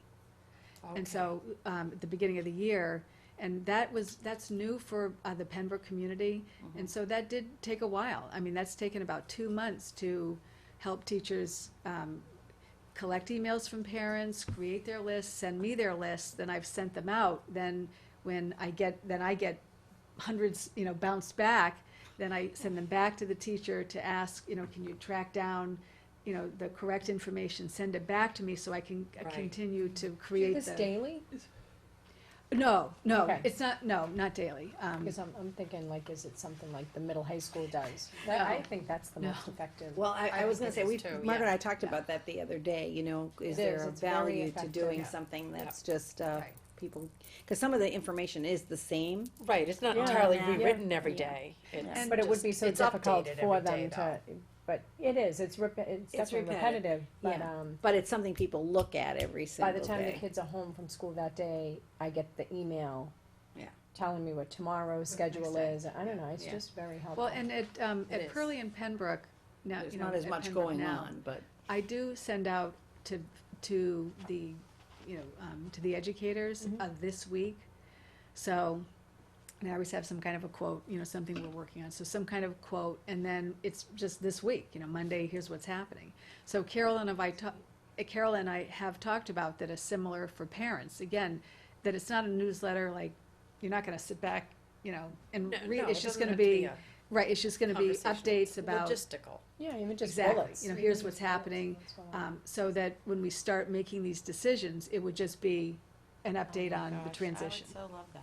so, This week, we're starting Right. Fountas and Pinnell. This week, we're Right. doing Dibbles. Yeah. This week, we're, you yeah, know. so just let you know, Yeah. you know, So are you sending these out now, or? well, that is what I will, once we start making the decisions, I'll start But setting. you send those this week's to the, to Yeah, your I do it to all the teachers, teachers to all the and the staff. whole, you know, the whole community, the whole school community. Right, Are you? plus the But parents. parents could be getting information, or, Well, again, Where are right they now, getting well, their again, information? you know, and here's where else, you know, you're probably getting information from your child's teacher, because that's I say that first line. Your child's teacher is giving you information on what's happening in your child's life in that classroom. What's going on in curriculum, you know, oh, we celebrated this today, or what happened. Then- They do that now? Well, that's Margaret's teachers- expectation, the teachers are you know, the my ones. assumption that either through a website, through a newsletter, through. Emails. Well, email, so that teachers are telling parents what's going on in the room. So then I'm telling them what's going on globally. In the school. So, Right. exactly, so I'm not reporting, and then we also, you know, Dr. DeRoche keeps the curriculum and instruction website updated, so the information is there. I have to do a better job, and I've talked with Barry Belanger about this, maybe creating an index. So if you have a question, here's where you get it. So. I know, I don't think we've ever said that information isn't there, but it It's always where do you comes get it? back to, Yeah, if people want to know something, where do where do they you find go? it? Yeah. Right. you know, like if there's a Right? can drive, or if Yes. there's, Yeah. you know, And and information like that. celebrations. Right, like that's on the front page of our website, both of them, we do have, again, joint fundraising committee, so information like that, you know, it's right on the front page. Okay. So then you click in and, so it is, it's there, but it's not there, you know, you know, it may not be in front of your face, But that's what I wanna try to get better at doing, is just sending out and saying, okay, here are the updates that are happening, and that would be through the email. Yeah. So you get, But you need to create a real email database. Correct. And that's, Right, that's where because- you're So having you a don't get challenge 100 right now. back. That's a challenge, okay. Right. But then I did realize, because of course I did, it was like, Mary, boy, I can't go through 100 emails. So what we tried next, that I did last week, and I think you probably got this, I sent it out to each class and not, because what I did is I took each teacher's distribution list, and then I made, so I took like all 5 of grade 5, and then I made a grade 5 list. And then I took all grades 2, 3, 4, 5, and I made a Pembroke list. And then I did the same for Pearly. I did, all pre-K, K, and 1, so I Takes had a Pearly Time list. to make all those lists, yes. Right, but then what happened is, Barry and I think that when I sent out, so when I send them out, I just clicked Pembroke and Pearly, but it was, now they had 700 emails flooding the system, so that, I was getting them bounced back. Oh. So the next time I sent it, I tried to send it just to each class. So Okay.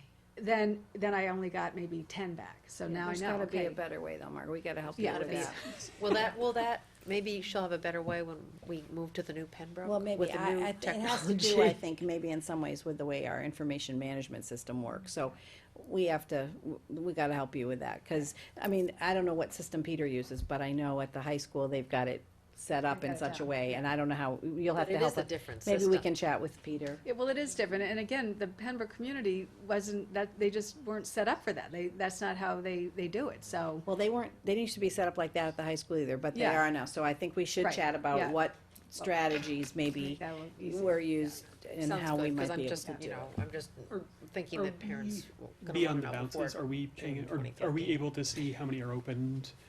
To see how many parents are actually, I mean, I you can't see if they're know, reading it, yeah, obviously, but right. at least opening it? Are I we, don't- I is don't- it, are you essentially, are you just like BCCing a list I am, versus, I am, okay, it's not yeah, like a, it's okay. I'm not able to see Okay. who does open them. Yeah, it's not a service. It's not a constant contact Not or a- a. It's not Yeah. constant contact. Remember, we talked Yeah, about yeah, constant contact, and they have that ability, but we don't have constant Oh, contact. what, like so- text, you can see when they open it?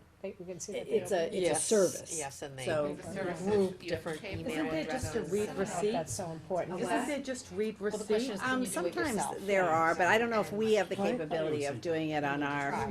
Just 'cause This I don't is want something people we'll work on this, because Yeah. it's too hard, I mean, Yeah. when you're a principal of a school, not to mention 2 schools, as much as you want the public relations part of your job to be like a major focus, you really are doing the work often, and that doesn't necessarily give you as much time as you'd like to be able to do it. So one of the things we're working with Margaret is to try to help figure out like who might be available to be able to help her, so it doesn't all fall to her. And when you're listening to stories like this about trying to figure out how you can get the information out that's taking hours, there's an inefficiency to that. So we have to figure that out. Well, again, I don't know if Wes knows the problem. We work with Barry. I think we bring it. We'll figure it out, because it doesn't make sense what's going on there for you on that. Thank you. But I persevere. Yes, she does. She did. She persevered. Good Just spirit. that story tells me you persevere. Yes. Okay, so we're gonna approve the Pearly And the Pembroke. and the Pembroke. I can't do it together? Well, you We'll do it can, I separate? suppose. I I'll do suppose it, you I'll can. do it separate, that's all right.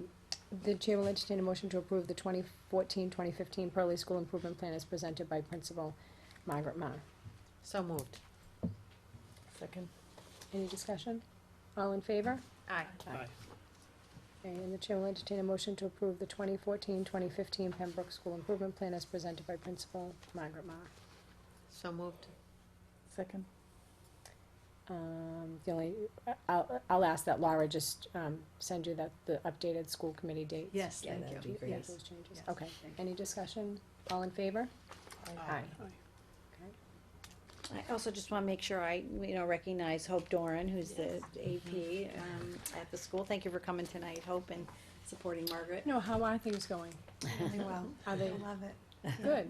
Yeah, I'm really excited for next year. I can't wait. Yeah, this is, just, well, it's not really off topic, but I just wanted to ask, how does it seem like the whole, you know, two different schools, and are you getting feedback, like, from parents? Have there been any issues that, you know, have come to your attention that hasn't been, I want the good and the bad? About my, Just whether or not, you know, they feel that, you know, it's working, or if there's been any issues that have come across that Yeah. somebody did need to get in touch with you and wasn't able? not one. Good. Good. My interactions have all been wonderful and positive. Yeah, I'm there. I've had meetings. I'll schedule a meeting, but I'll say, can you come to Pearlie? I know it's a Pembroke, but I'm gonna be, it's my Pearlie day, you know, can you meet me there? Or vice versa, you know, I'm actually gonna be at Pembroke. In interviewing, the same thing, you know, you're actually interviewing for there, but can you meet me here?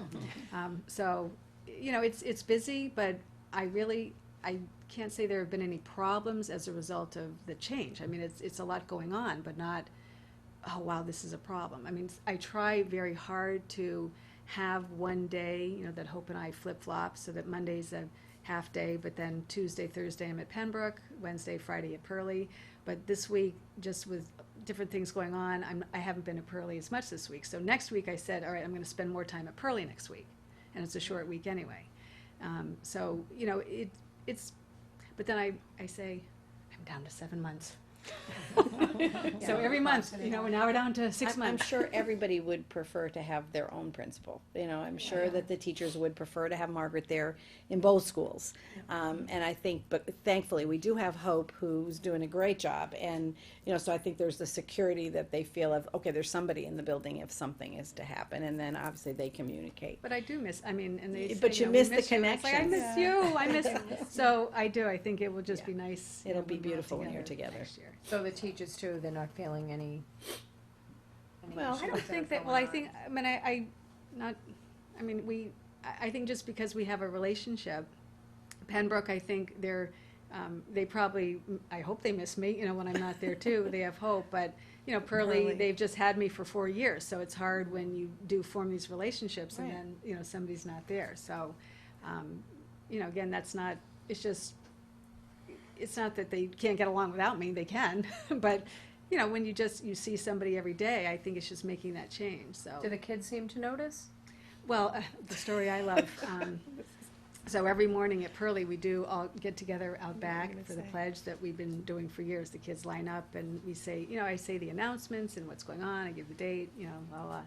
So, the other day, the kids were lined up and a hand went up and said, hi, honey, and, she said, hi, Mrs. Doran.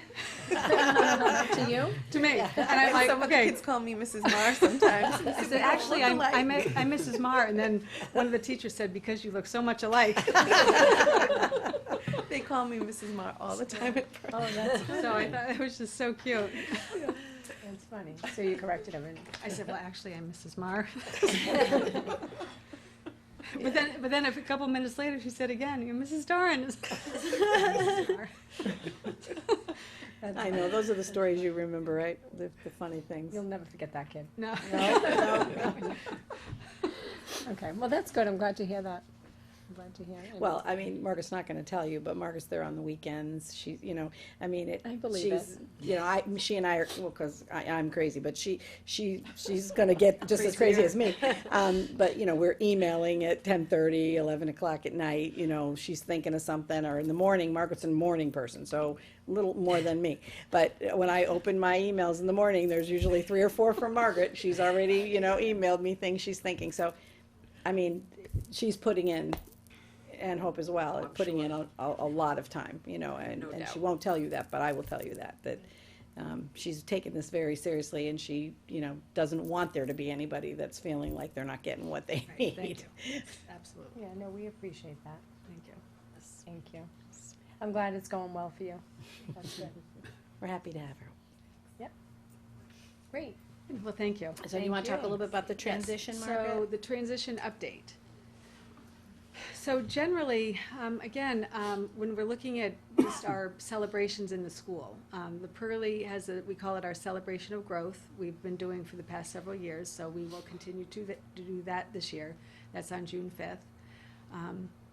The Pembroke celebrations that will continue, Grade 2, in the spring, they have an authors celebration where they, as authors, celebrate their own work.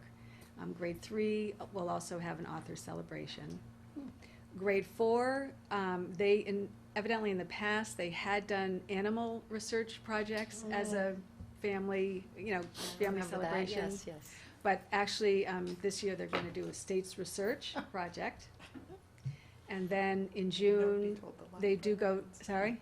Nobody told the librarians in Oh. town. Oh, yeah. Oh, because Yeah. they're used to supporting the They really like to families. support that. Yeah. Oh, well, that's a good point, though. We should Yeah. make Well, sure. and actually, you know what, I did, actually see Kathy DeWitt at our meeting last week, Yeah. and I said to her that I would, ask Maureen to send them a curriculum map so that they could, she could Okay. prepare, so thank you for That is, reminding me. I didn't think of That's that, Alana. great. That's a Yeah. great call. Well, I Yeah. only know because we were there and there were no books for Yeah. my daughter. It's like, well, nobody told us ahead of time, so we couldn't order the Okay. books. Yes, so Okay. thank you. Okay. And then in June, grade 4, they just historically have gone to the American Legion Park, and I said, oh, is that part of, looking at American history? And no, we go, and that's our fun day, so. They're in the school, so So they'll continue to do that. Grade 5, they've already had their author study, again, looking at children's work, in the fall. But then in the spring, they'll do a timeline of America. We'll continue to have Red Sox Day. This year, there is going to be a play, and I'm not going to tell you the name because I don't know if they've actually announced that, so I don't want to spoil that. But, so there will be a 5th grade play, as has been done in the past with Barry Belanger and Elizabeth Carroll. And then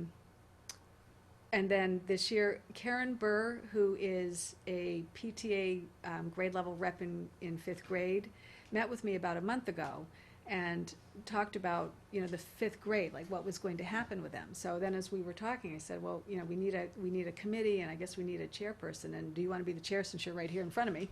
So she agreed to do that. So she is working with the 5th grade. Each class has 2 parent reps.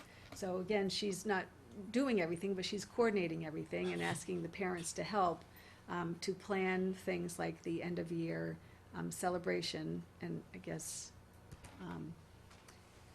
I didn't put it on here. In June, the 5th grade does do a celebration at Cedardale. So they will do that this year, and I'm sorry I didn't put it up here.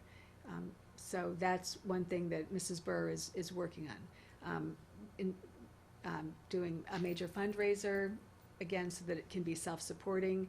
She plans that it would cost about $2,000 for the day, for the event, and then also to give kids, evidently they've gotten kind of goodie bags with sunscreen Yeah, and they a have, yeah. T-shirt, and but she Towels. is, yeah. Towels. We And treasure then, the towels. sorry? We treasure those towels, yes. Yeah. For a long time. So that's what the 5th grade will work on, and then they will have that celebration at the end of the year. And So then, will you have like a big graduation like they well, did? it won't be a That's the thing. graduation, it will just Okay. be a day. It will be a fun day. So there The won't be moving like, on, you'll do the moving on? We're not going to move on, because they're not moving on. Oh, they're not. right, so there'll be no like slideshow, like the kids when they have, parents. Not in a moving day, not in a moving on type way, so it probably wouldn't be, for that 5th grade. They'll have their fun day at Cedardale. Moving on, that's But right. since they're coming into 6th grade, we're keeping the celebrations the same, but not calling it a moving on, because they're not moving on.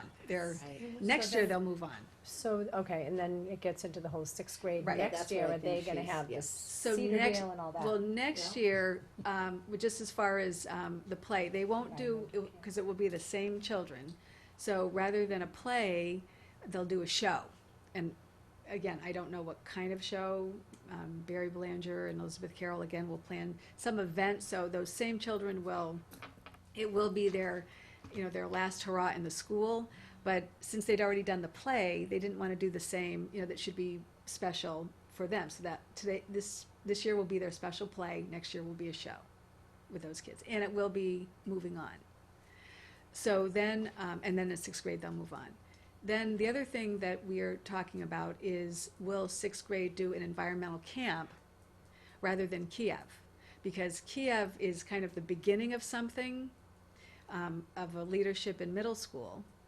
But since they're at the end of something, we thought maybe since STEM, we are going to be doing, we're looking into a STEM summer camp this year, which is gonna be awesome. In a STEM program. STEM, and then, The and new then looking school. at STEM program in the new school, we thought it makes sense to make their experience an environmental experience. So they, you know, they go away, but, because many communities in the sixth grade, that is their event, it kind of caps their, you know, their career in the school.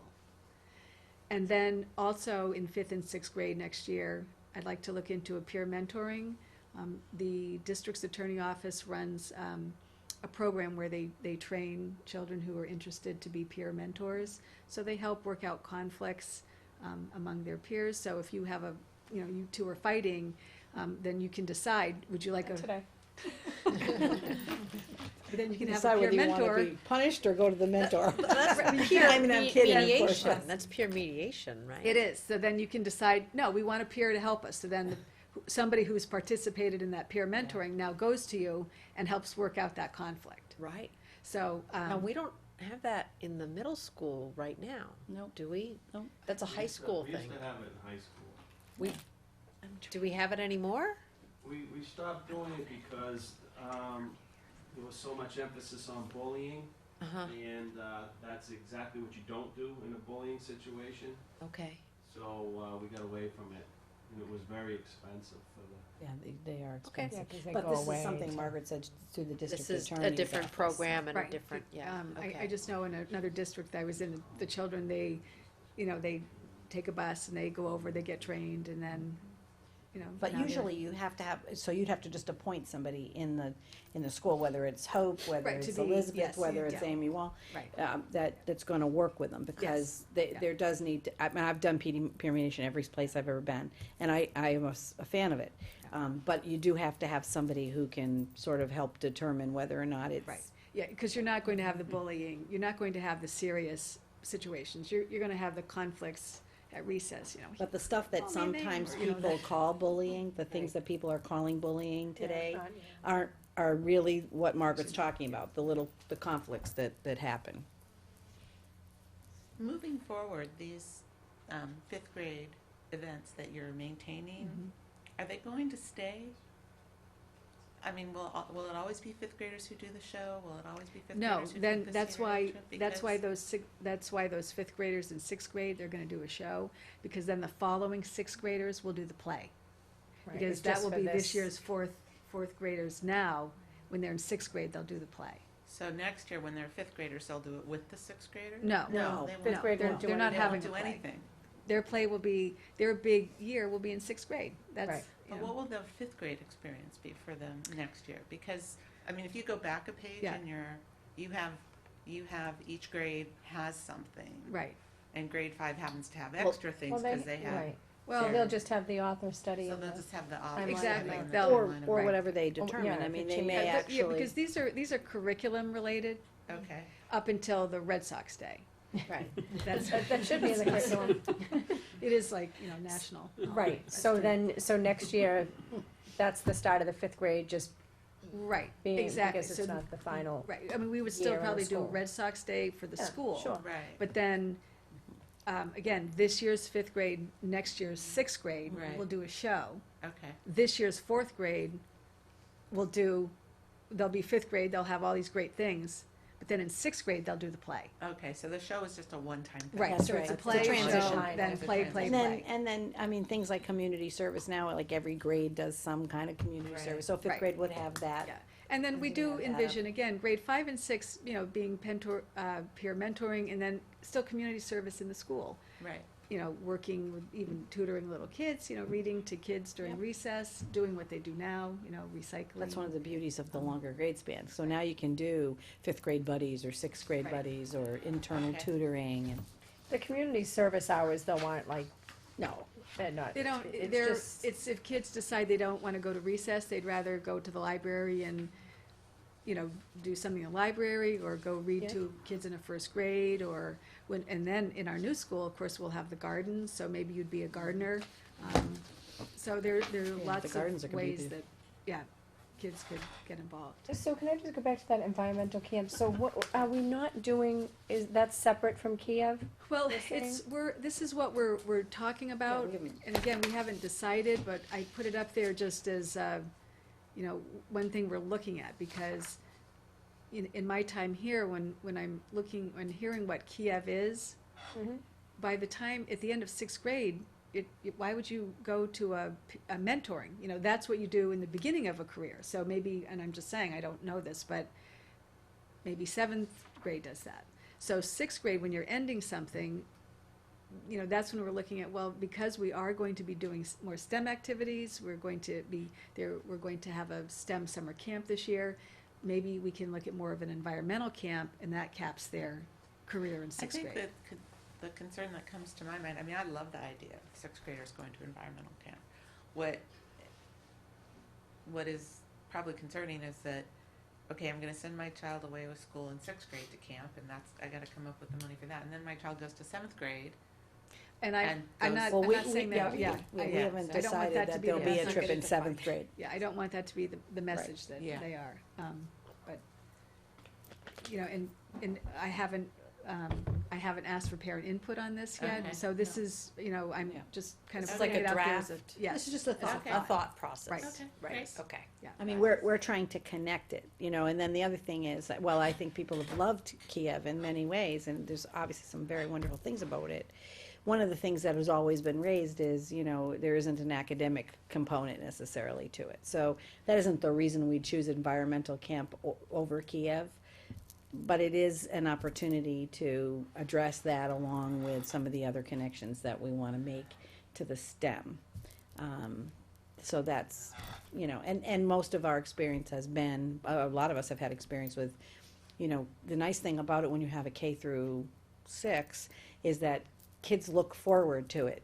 Like that's the culminating thing that you get to do when you go to sixth grade. Everybody looks forward to that. Well, yeah, and I mean, my daughter's gonna be the one who's in fifth grade next year, Yeah. and gets told she doesn't get to do the play. Yeah. She's going to be hurt. Well, no, she'll be able to be in the show.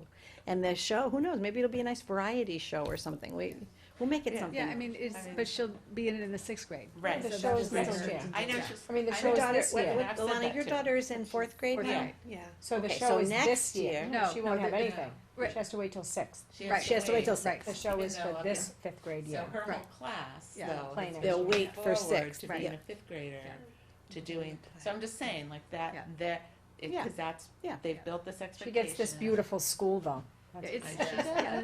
Well, I mean, but if it she might, will but, do a but I think play, it's a just point, I think it's a not point that next- maybe not we just fifth need to grade. think about something in fifth grade, not a play necessarily, but something that is a little special, Because much smaller I asked scale. her, I mean, I asked her, I knew you surveyed the kids. I said, what are the things you most want to keep for fifth grade? Because it's gonna change. And She said the play. the play, I can't that's wait to funny. be in fifth grade to be in that play. Well, again, but I don't think I framed it as forever in fifth grade when we're in the new school. It was for this year, this fifth grade. Right. Change is tough. Yeah, and it is It is hard, tough. but there is It an is. element I'm of, just- you delay I'm not gratification. She's got 2 I'm years to saying get used to if it. My daughter, who doesn't ever complain about Yeah, anything, yeah. is, if I'm like nervous, like she's gonna be upset, she's probably not the only one. And- Oh, no, and Maybe that's- if the yeah, students really it's wanted, something you to know, think- maybe there could be some kind of show that was just voluntary, maybe not the whole. Well, I I think don't know. we can take it into Perhaps. I don't know. consideration. Yeah. I just just saying. thought, It'll work just out thoughts, great. It'll work out. ideas Yeah. to consider. So, again, the larger issues as far as the transition, I had mentioned earlier that we're going to start meeting probably weekly in some form or another to look at some aspect of the transition, being, staffing, we have finalized the furniture, we've talked about the logistics of moving, open, again, with the celebration, committee, we need to start looking though at open houses. I know Michelle Smith is starting to think about that. And then again, the celebration committees of how we, for instance, we dig the plants up and Yeah. Right. do Yeah. some kind of either a fundraiser or a sale at the end, before the building is, Yeah, down. yeah, I think the building committee wants to have some opportunity to weigh in on that as well. Have you asked already at the middle school, like which teachers? Oh, we've want been, to we've come? been definitely dealing with that. In fact, I have a meeting coming up with Joe Patala and Margaret, and, we're gonna be talking with the fifth grade teachers, because we get some interesting ideas about, the model we might use in fifth grade. We wanna get some thoughts sixth from grade, them, sixth and grade. sixth grade as well. It's not gonna be as simple as the current sixth grade teachers are gonna come, Right. because in some cases, some may be appropriately certified and will want to stay at the middle school if there are positions available for them. You know, the day's gonna look different, you know, there are gonna be a number of things that, you know, not every teacher is gonna necessarily say, oh yeah, that I'd definitely like to do that. Some teachers that are certified in K through 6 or 1 through 6 really, really have no choice, because if they're not certified in a content area, they have to. But the people that would fall into that category is I think 1 at this point. Wow. And, you know, he's interested in coming to the sixth grade. So I don't necessarily think that that's, you know, going to be a problem. So Margaret may end up having a couple of people come, or may end up getting to hire almost all.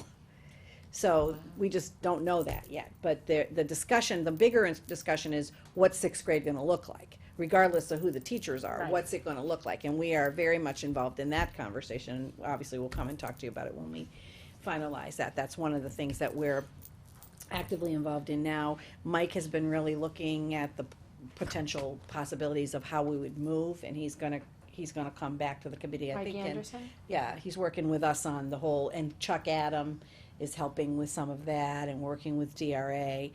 That discussion, I think, comes in January here. I think we've got Mike coming in January. And then Wes, because we're doing a lot of work on the technology, Wes is going to come to the, I don't know, either the first or second meeting, I can't remember which one I'm scheduling him for, but he's going to come I and, think the it fourth. might be the December fourth, because before anything goes out to bid, we Yeah. want to discuss it. So those are the kinds of things, that's why I put on the agenda every month at least some kind of a transition discussion, because these are the kind of things we would wanna roll out, you know, as we go forward. Cause some things have to be decided now, because they involve bidding process. Well, and also not to mention with the staffing, if, you know, teachers would budget. have to, do whatever is necessary if they wanna go over to the new Right, school. right, They would have to, exactly. you know, make sure that all of their, paperwork is in, certification, and right. any, Yeah. any, Right, absolutely. So Yes, we're currently obviously talking about staffing, because it impacts the budget. Mhm. Right, so that's, you know, so for example, if we know that we'll redirect like the night custodian at Pearlie, right, because we're not gonna need a night custodian at Pearlie. If we redirect that, for example, to Pembroke, but we know that in order to really maintain the building at the level we need to, because the town has made a significant investment, we need another custodian. That has to go in the budget, right? If we know we need to have a maintenance person, because now we're gonna have all these fields and, you know, then we need to put that in the budget. When we look at, like specialists, you know, if we have 1.6 gym teachers, we have to take a look at schedules and say, do we need 1.6, do we need 1.8? Does 0.2 of the money from the high school, because the sixth grade teachers are, somebody's coming from, you know, do we have to move money from the high school to the elementary so that we can make sure we can fund it all? I mean, we're doing all of that now, to see, you know, what it ends up being that we actually need to have in the budget in order to do this transition right. I mean, it's a lot on top of just the regular jobs we do, but that's why we have to plan out weekly time, because otherwise you just wouldn't get to everything. And it really is taking a true team effort, you know, I mean, it depends on who's involved in the discussion, but everybody's involved in discussion at some level, and in some way. a lot of work. It's a lot of work, but it's gonna be great. Oh my gosh, I'm so excited about the new school. I went yesterday, I walked through when I was over for the trailer meeting. They've gotten a lot more done. The third floor is really, I mean, they've got, you know, a lot of the floors down, so, you know, the stripes are there, the leaves are on the floor. They're dropping the ceilings, you know, administrative offices are definitely coming together, the tiles on the walls that was not there before. They're really getting to the flooring now, but yeah, and they're putting the gym floor, the wood gym floor in. I think they said they were starting that, next week or the week after, but maybe December 1st. I think they were starting December 1st. But once that goes in, I mean, they're moving. Honestly, I think the contractor wants to be done, like substantially complete, early March. Now, that doesn't mean we can move in. There'll still be other work, the finish work that needs to be done, but in terms of substantial completion, their target is June. Wow. And they're going to be ahead of schedule. There's no doubt about it. The north fields are gonna be delayed a little. They're finding that the weather's getting a little bit precarious for them now. So that big dirt pile you see when you first come up the hill? That's good soil, that's the topsoil. They're not gonna spread that until the spring, in the warmer weather. So what it means is that the first opportunity to use the fields, they need 2 growing seasons, will be the spring of 2016. So if you think about it, we're moving in the fall of 15. The building, right, so the building's gonna be demolished, that following summer. So that would be the summer of 16, right? And then the fields that they're gonna plant. 15 is being demolished. No, summer of 15, sorry. So it's it's 1 year beyond that. So Yeah. it's not ideal, but it is what it is at this point, and it'll be beautiful when it's done. But spring of 2016. Playground next year. Oh, yeah, the playgrounds will be there, yep, the playgrounds will be there, yep. Yeah, they're putting in the playground equipment now, but not the surface, because the surface requires a certain level of warmth, it's too cold. So, we should go on another tour, and one of the things the teachers are asking I heard is, the teachers are really. they're wanting to very, get in they're very looking forward to it, and we want desperately to get them in there. But it is still a construction site, I'm just saying, our goal is to post pictures as often as we can. They said that there's 85 to 90 workers there There's every day. So, yeah. there's a lot there's a going lot, on. there's a lot going on, and, but, we respect, Chuck Adams said that it's not usually the case that anybody goes in before the thing is finished, but we do appreciate the anxiety around it, so, we're gonna try an excitement, and we're gonna try to accommodate, but we just need to make sure we do it when, It's safe enough for is everybody. done, So it's when safe it's for safe. everybody, and that people can really appreciate, what it's gonna be. There's still a lot you still have to imagine, but a lot has been done since the last time I went through, which was just a few weeks ago. Very exciting. It is exciting. I think we need to ask for another tour.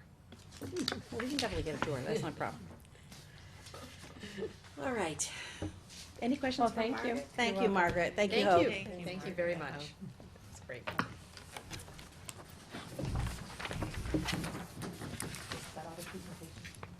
Okay, so, financial report, we have some They can go, surprise, right? surprise, work change orders. But I don't the know what we're turf gonna is do. going down, did you see it? Yes, I saw it today. Today, almost Saw it all today. of one Looks whole awesome. section is all Yeah, it looks down. awesome. Yes, and a picture went up on Facebook of it. Oh, it nice. From did? today. Oh, good. I was so Yeah, it excited when I looks- saw yeah. that. Thanks went on for the first time. Did they Oh, were I gonna heard turn, they were gonna going to, turn that's it on. awesome. It's on, I tweeted it out, so. Oh, yeah, I meant to Oh, tell you, oh, Peter nice. tweets now. Oh, So what you did have to go? follow, so you have to follow the middle high school. Tweet. He What said do he you- only had 19 followers. He was so disappointed the other day. Oh, we'll So have to we're get gonna you spread the word followers. that if you wanna follow middle high school, just There's get a link on the website. Michael probably knows how to increase your following. He could probably Are give you you some G-Town tips. GMHS? Yeah. Is that, okay, I was wondering who. Yeah. You tweet a lot. He It does? sounds weird, but you Yeah, tweet a lot. he does tweet a lot. That's a good thing. I That's a wonder good if, thing. I wonder if the kids are, it's good for the kids to follow you, but I wonder if they're Oh, worried yeah, that they're you're worried gonna that follow you're them gonna follow back. them, that's right. You know? No, it's not set up like that. No, well, okay, well, they should know that. Yeah. Because you may see it, your increase go up. Right, so it's They don't very think low that. risk to follow you. Right? That's good. And high benefit. Yes, he Oh, was- that's good, I'm glad you're tweeting. That's good. That's good. Yeah, so the field, yeah, it looks, It's I so saw it exciting, today and yeah. it looked really good. And I think the kids can finally see it. Oh, you yeah. know. Oh, yeah. It's looking green as grass. Yeah, green and, yeah. Maybe looks even good. It's greener. very green, yes. Okay, so these change orders are,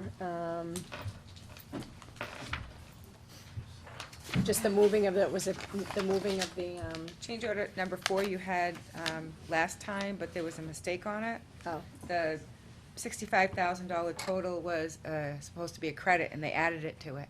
Oh dear. that's a You big, picked that up? No, Lindsay picked it Lindsay up picked it after, up. yeah. So, Okay. It's okay, we'll take that. okay. so that's good. these are all the credits for the dirt that they didn't have to move. Okay. And then additional expenses for the electrical to the dugouts and the conduits for the future scoreboard. So it's actually a reduction. Then when you go to number 5,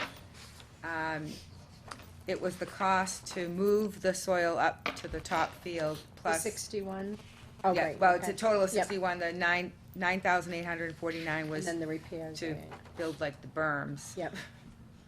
So that increased the price, so. And how does it look up there? Actually, I have to go up again, but Mike said that he thought it looked, he knew what I was expecting, and he said he thought it looked very good. Okay, good. Have you gone up, Joan? No. It was, it's Maybe I'll probably, take a look. it's mowable, which was important to me. And they smoothed it off, so it looks like more like a little slopey hill as opposed to a wall of dirt. So I'm gonna go up tomorrow, and I'm just really hoping that I'm gonna be happy with what I see, but Okay. everybody that knows what I've been talking about says you're gonna be happy with it, Carol, so I'm hoping I will be. Okay. I think that's important that look nice up there. Okay, the chair will entertain a motion to approve Quirk Construction change orders 4 and 5 as presented. Second. Any discussion? All in favor? Aye. And then, So there's an invoice from Quirk, but I got another invoice from Gail, so I did a warrant sheet. oh, So if you wanna vote on the total. It's the same invoice from Quirk, but I did add Gail to it. okay, so we're just gonna, I can just do the whole total? Yep. Okay, so the chair will entertain a motion to approve, invoice 531-05 to Quirk Construction. Should I say the two different prices? Yeah, you can. Okay, for $158,707.95, as well as to Gale Associates invoice 1410259 in the amount of $8,052 for a total of $166,759.95. So moved. Second. Any discussion? All in favor? Aye. So we need to sign this three? Yeah. And I do have something that's not on the agenda. The roof project is from the CPC warrant articles. And when I did the bid specs, I sent them to the town attorney for review. And the bill, I guess, was going back and forth at town hall about who was responsible for it. So it ended up, it should be charged to the project. And Mike Farrell signed off it, and the town accountant caught that it was a school committee project, and that the school committee needs to approve it and sign off it rather than the town administrator. So it's $52.50. Oh, jeez. I don't think that's gonna break the And there's bank. only we need 3 signatures, but only on both pages. It's still just the same invoice. Okay, Mike signed one, and then do we still need 3 or just 2? 3, yeah, 3. He school wasn't committee supposed members? to sign it, yeah. Oh, okay. He wasn't supposed to sign Oh, okay. Okay, so the chair will entertain a motion to approve, invoice 100876, to Copeland and Page in the amount of $52.50 as presented. So moved. Second. Any discussion? All in favor? Aye. Aye.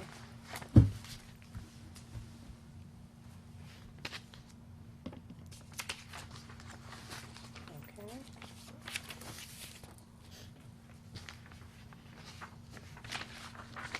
Okay, wanna talk about subcommittee reports? I know Budget and Finance got moved, We did. Okay. Oh, wait, I think, I don't know if it's got a new date, but it's coming. okay. Governance, did we meet tonight? Yes. Did governance Yes, we meet? did. We did, yes. We'll have some,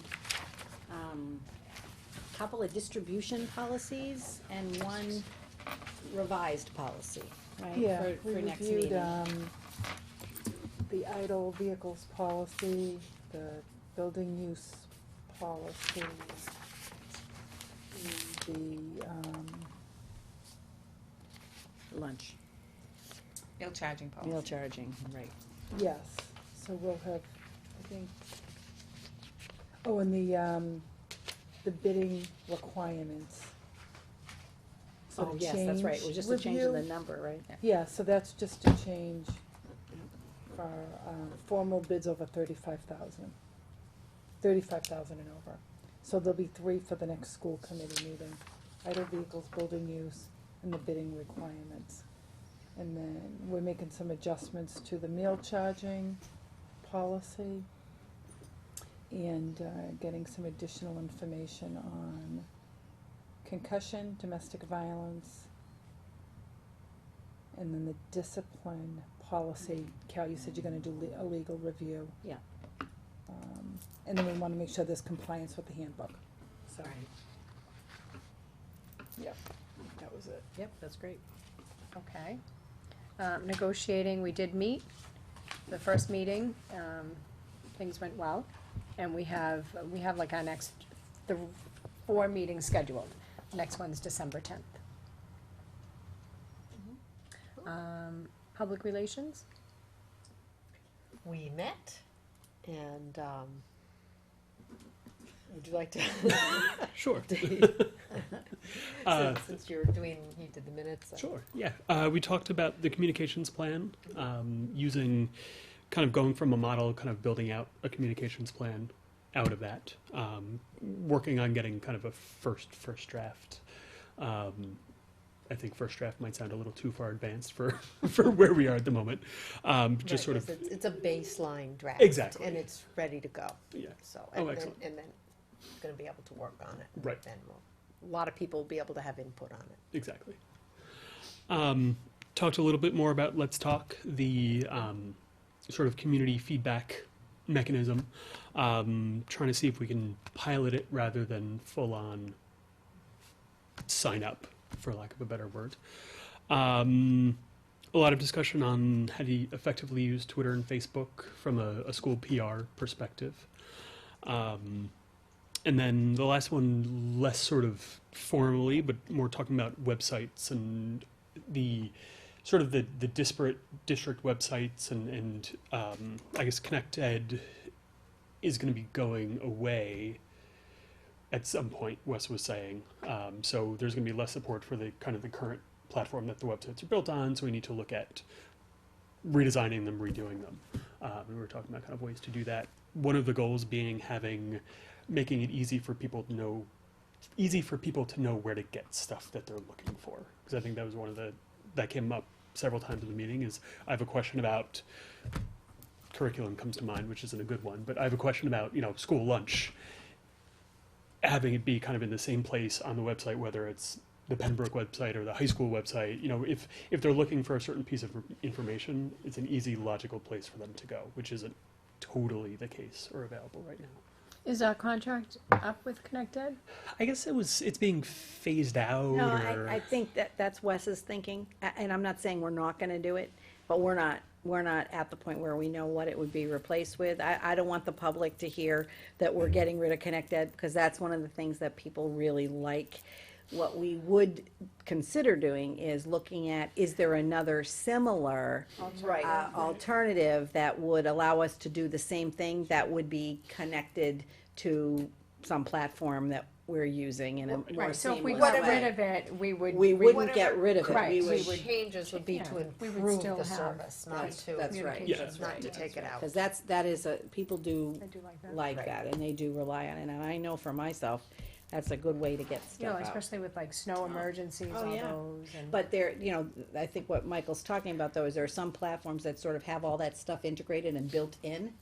So it might not be connected, Right. but it, you know. It just has a different name, but it'll Yeah, have I the mean, same like- functionality. Same functionality, but more It's functionality. more Spirit of Okay. continual Yes. improvement. Yeah. Yeah, Yes. yeah. Or like Michael was talking about Let's Talk, you know, so if we don't go with Let's Talk, we still like the concept of what it has the ability to do. So do we design our own, you know, so that's the conversation we're having is, you know, what is it we need to have available and then what are the best ways to do it? And if they can link, that's all the better. And I think similar to your point, similar to the communications plan, it's Yeah. draft one of Yeah, exactly. who knows how many. Okay. Yeah. Yeah. Safety. We met, I think, the bulk of the Oh, meeting. yeah, I'm trying to think like was, how long ago?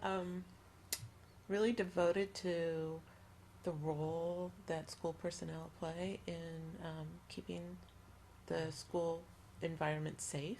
Yeah. And, you know, we heard observations at all our schools that at the time when the students are outside of class and are most likely to be engaged in inappropriate behavior, they have the least supervision from those who hold the most authority in their eyes in the schools, namely the teachers, and that this seems to be something that we need to find a way to remedy. So that was a really interesting discussion. I think there's a lot It of was, yeah. input from the principal and vice principal at the middle high school.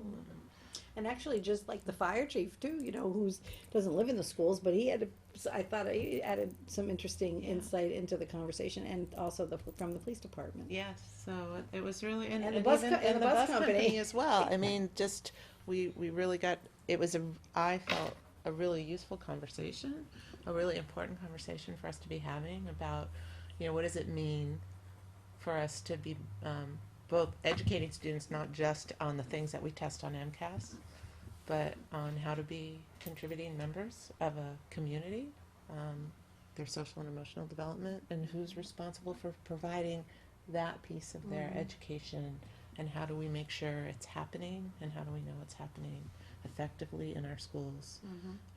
I thought, so that was basically what our conversation was that day.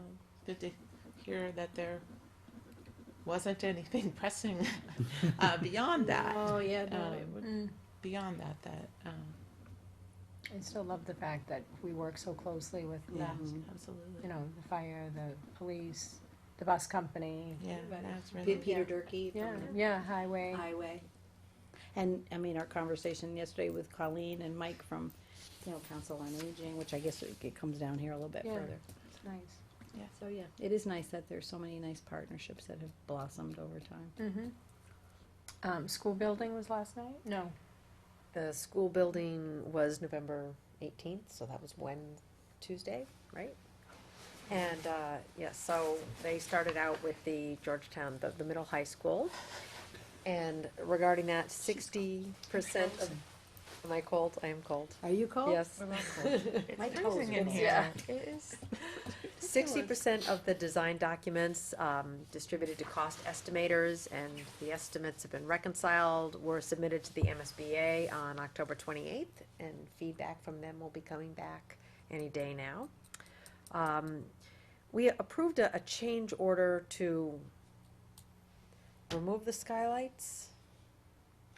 It was kind of complicated, because it was, if one thing happens, It was another kind of thing complicated. ha- There was will a discussion happen. about the roof. science rooms? Yeah, well, And actually, I then think there's there's the- 24 of them, aren't there, Pam? I thought they said throughout the school there were a Yeah, lot. and I know like Mrs. Patella has them in her classroom, Yes. because we've specifically talked about them. So the discussion, you know, the architects were expressing some concern about the life, how old they are, that they're in their 20-year-ish. Skylights are always a. And they said that they're danger afraid they're gonna for start to break down, which means they're gonna start to breakage and leak, and that's a leaking and- problem. They're doing the roof, so I think what Pam, I'm remembering now as Pam's bringing it up, they were talking about covering this, removing the skylights and just covering them with roofing. And then putting appropriate lighting in the rooms, But- because one of the things the skylights do is bring in the natural Natural light. A special kind of light they were talking about that could replace it, but it depends on how bids some bids come in, because they may replace the skylights, is that a possibility? That's possibility. They said Yes. they might replace them depending on So it's what the gonna cost depend is. on, So are right, they gonna the like cost. figure out which way's Yes. the most cost effective, like whether to Yes. remove it Mhm. and put the similar lighting or to just replace them? Yes. Yes. So we are addressing them, Yes. and they're gonna be addressed either way. Yes. Yes. Okay, Yes. that's good. But then also in that was, we voted to, the glass blocks in the windows in the science room Yeah. on the first floor. They are very, very old. They're very, I think they were original to the school, maybe from the sixties. And so it was, It was the style at the time. we Yeah, voted to sure. replace those with windows, with Good. strong windows that, snow Tempered would not glass. break. Tempered glass, that's Okay. right. Because if that's you right. look, the pictures were very interesting. Like if you went to the back of the building, those are on the floor. I mean, Yeah, they're on they're the sub- ground, they're on- basically, yeah, because the classrooms are submerged, obviously, under the ground. So, you do think, well, gee, if somebody were to come by and just kick it, it'd be very easy to just, Get in. but this Yeah. tempered glass apparently is. Remember when we did our walkthrough? Mhm. Mike was talking about those. Yeah, Remember, yeah. and at that time, he was saying the same thing. It would be nice to get rid of them. So we're getting rid of that it, and the but- skylights were kind Yeah, of we did talked about take that. Yeah, yeah, points yeah. from that, Yeah. yeah. Oh, It's good that's to hear that interesting. So you both were are- yeah. talking about both of those? Yeah, That's at interesting. the walkthrough. Oh, that's interesting. So, January 22nd, we go out to bid with all the drawings available. And in mid-March, we'll be through the process, so we'll be awarding bids at that time. Mid-April, construction will start with the gym work. And everything will be finished by the end of November. November 27th is the target date for substantial completion. So then we moved on to the Pembroke School, where we remain on schedule and on budget. We're on schedule. She said March. Well, Like that to me. We're is definitely just- not behind Yeah, behind that's schedule, great. let's say that. right, yeah. And so, as I mentioned, there were 85 to 90 people on site every day, so there's a lot happening. The final power transformer has gone into the building, so Verizon is in, and great thanks was given to Wes Vaughn for facilitating that, because apparently we got Verizon in very quickly. They said on every other job, they wait and wait and wait. Wow. For that, because now they can actually test things, they can test the Right. alarms, so they were very complimentary to, well, I said, I'm not sure what I did other than just call, but they're like, nothing, it doesn't matter, you're brilliant, He pestered town hall and our office because he had to get us some kind of account number. Oh, okay. We gave him every number we could think of, and he kept calling back saying, no, I tried that number, I tried that number. Finally, I think he got it from the town accountant. Well, they think he's brilliant. Good. Well, he was persistent, Went that's for sure. smoothly, we have Verizon, so. I'm we sure are- he's happy that that's the report you're Yes, getting. exactly. He's brilliant, great hire, really glad to have him. He is so. great, he is great. And speaking of technology, we also discussed the Wi-Fi wireless access points, and the research that has been done to date on it, and, it was agreed to keep the potential for selecting flexible devices that use the lowest possible radio frequencies in mind, devices that you can, turn down and you have control over. And procurement of that will proceed through April, so. We're on track to receive, and speaking of that, we're on track to receive 4 out of 4 points possible for LEED certification for indoor environmental quality with plans to use low emitting materials. So we're always looking out for low emitting materials. Just I mean, it really is remarkable. These points that you get on the LEED certification are not easy to come by. But anybody who has a there's child with 100 environmental potential. sensitivities, or anybody that we might hire who has environmental sensitivities, I know people get all up in arms around new buildings because of off-gassing Exactly. from materials and stuff, so that we're doing such a good job is. We're on track to get 4 out of yeah. 4 in that That's way. fabulous. So that's And good. that translates into extra reimbursement for the town. Right. Yes, yes. Good. So, Real so we really are direct keeping our benefit to eyes them. out for that. It's good news. It's Um, really good news. And as you've already discussed, the Northfield's pile of good soil and what's gonna be happening with that. The septic fields are almost I- done. I know to stop holding my breath I was every sort of time I hoping- drive up to the school. I'm Have sort they of moved looking that forward yet? to Have the they day moved when I that don't yet? see any more piles. I'm really looking forward At to least when I it's a don't good see pile any to more. look at. You know, that's good, clean soil. That's Well, what you know, I you understand. don't know, like when you're driving by. It's Um, like, gosh, look at all those I've seen piles. enough What are they piles of doing? dirt for my lifetime. So let's see. Oh, and so the school building committee voted to approve wrapping up our contract for services with Green Seal as per your recommendation, for at the end, tomorrow, November 21st. Our contingency is at $557,000, 629. And Chuck Adams said that we're in great shape. He's very, very happy with that. He's very comfortable. We're in definitely a good place. We're going to vote on the possibility of using the Pembroke School. A lot of times when buildings are, we're planning to raise them. The state police or local police will use them for drills, for fire training, fire service training, or for shooter drills and something like that. And so that's, Chief Cudmore has already been in touch with the architects and the OPM about that, and it's a possibility. We will. Al Beardsley's the one who's, Right. asking for it. It And could he's be- going to come to Oh, the school okay. committee, I think, on the, Yeah, I think I but asked Chief him to come Cudmore's on the been doing that. 18th. Yeah. So he'll come and he'll talk to you about it, because obviously it's our building.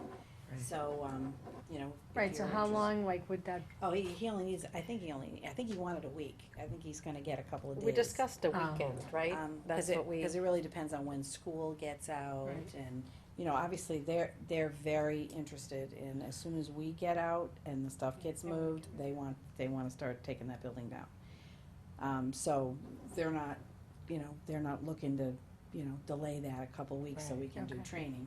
But if there's a window of time, even a few days, and you choose to approve it, It is a great opportunity. It is a for, great opportunity. I don't think Safety anybody- personnel to be able to run Yeah, I'm sure they a would do very things. lifelike drill. Yeah. So, and that's it. okay. CPAC hasn't, have they not? CPAC has not met. Their next meeting will be December 3rd. That's at Shelby's house. At Shelby's Oh, house. right. So I'm sure she'll disseminate information about that. I did go to CREST, the Special Education Collaborative, and we had a board meeting on the 19th. That's what was Wednesday, yes. And, let's see, so we discussed the process for membership. There's a lot of other districts around both in Massachusetts and New Hampshire that want to have a membership status, a trial membership status, in which they would pay less than non-members but more than members. And so we voted and we approved that. Dracut, the school district of Dracut is our first trial member. So they're very close to the collaborative. The collaborative is basically located in Methuen, but they have campuses in many different towns around. The exciting, the auditors came in, and the auditors were very pleased with the direction of the collaborative and everything that they're doing. Let's see, no noted material deficiency or findings of weaknesses. They have a new director of finance who's been there for 2 to 3 years right now, and so their findings, 2 years ago, they found 26 deficiencies. 1 year ago, they found 8. This year, they found 0. Yeah, she's good. So- She's good. Right. We hired her. I was on the board when we hired her. She's very Yes. good. And so they're in a very good, strong position financially. And the exciting thing is that they're looking for, as enrollment is increasing and they're getting more applications, they're looking for classroom space. And they issued an RFP for that, and they were very disappointed to just get one bid back on their RFP. I don't think we knew about that, Pam, because that's definitely something I'd like to talk about when Well- the new school opens, because we will have space. Right.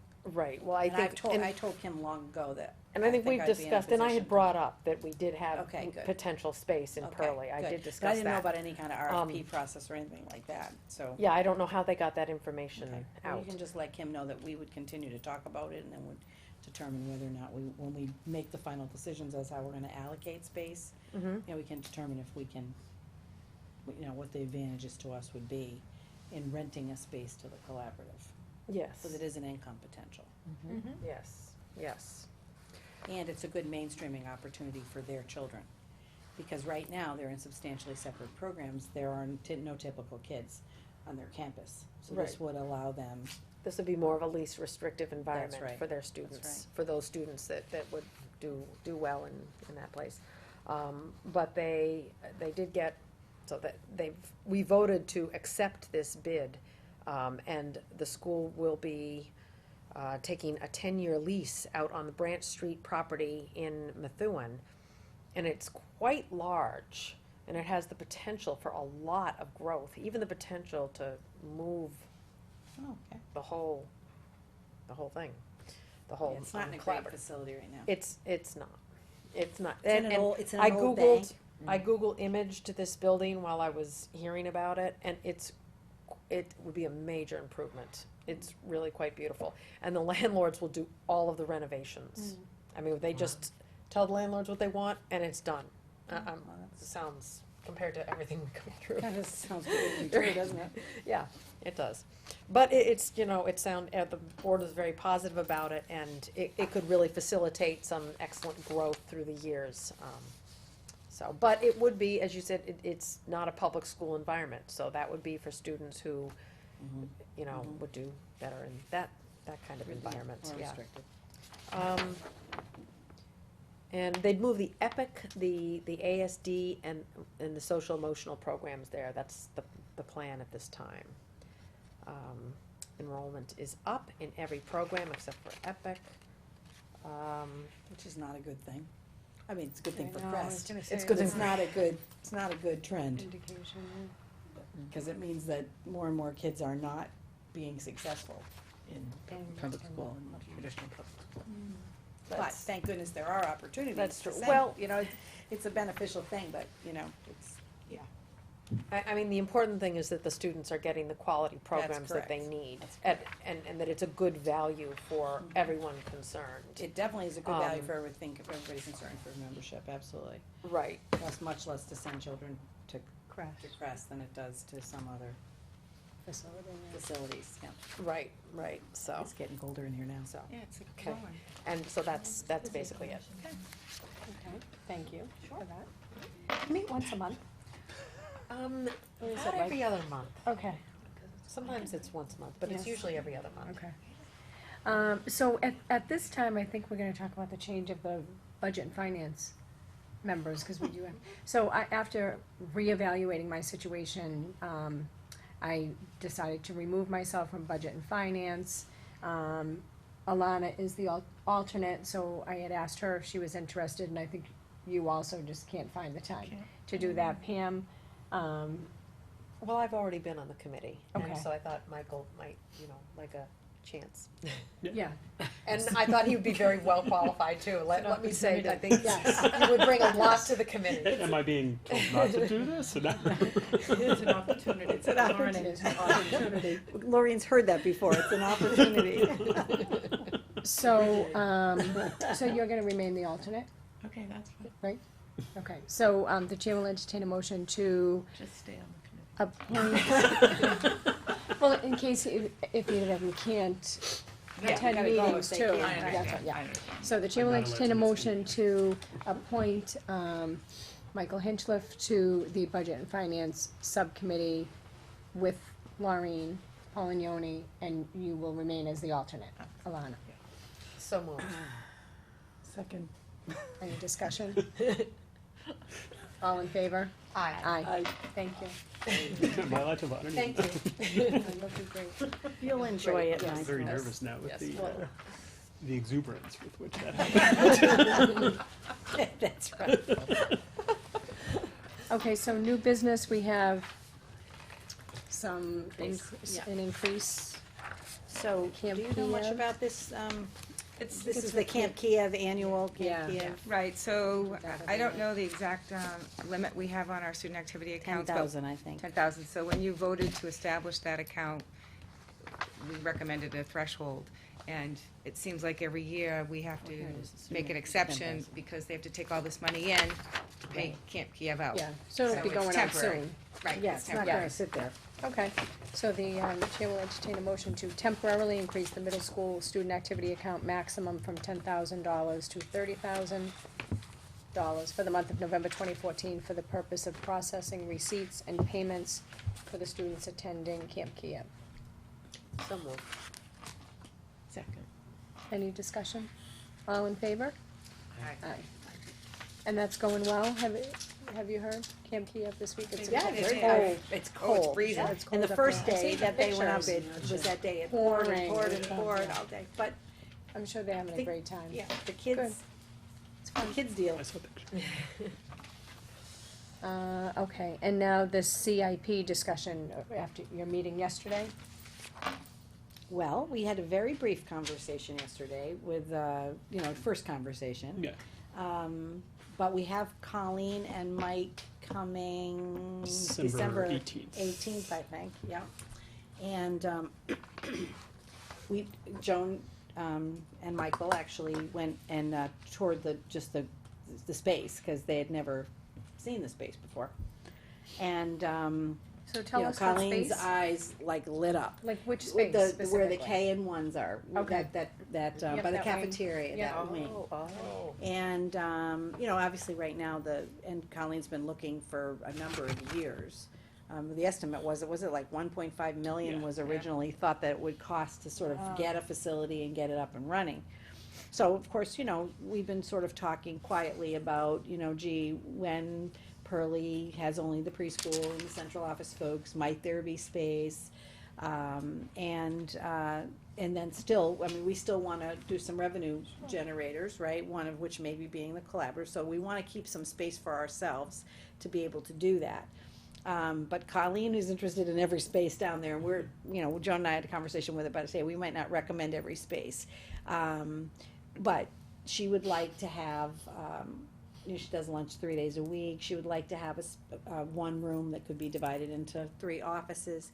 She'd like a couple of activity rooms, we'd give her access to the computer lab if she needed, obviously, to the gym. But, I'm not sure we're gonna wanna be in a position to give her all 7 classrooms, plus those spaces. I think maybe, when you listen to what she offers, it's nothing short of amazing. So I think we wanna be good neighbors, but I don't know that she's gonna need all the space she thinks she's gonna need. Cause right now she has literally one room at Trestle Way occasionally, and she has the church basement, which is not. Not all the time either, only it's some 3 days. mornings a Three week. mornings a mornings a week. week. So, Mornings, so yeah. she's full That's time. I mean, not- she'd want to keep the center open from like 7 to 4 during her work hours, like Monday through Thursday, I think she Yeah. said. So I think there's a lot of discussion still, but what I asked her to do, and we agreed that she would come before the committee with Mike on the 18th, I think we said, and just be prepared to share like why, what she thinks she has for needs. We talked about, like, we're gonna have all kinds of furniture at Pembroke that's not gonna go anywhere with the new school. So, things like tables, chairs, desks, bookcases, shelves. I mean, there's probably nothing the town is gonna need to worry about in terms of outfitting the place with furniture. I think it's a very low-cost option for Carol, them. do we have a floor plan of the Pearlie School? Mhm, we do have a floor plan. When they come, would it be possible for us to have a copy of that to look at? Sure.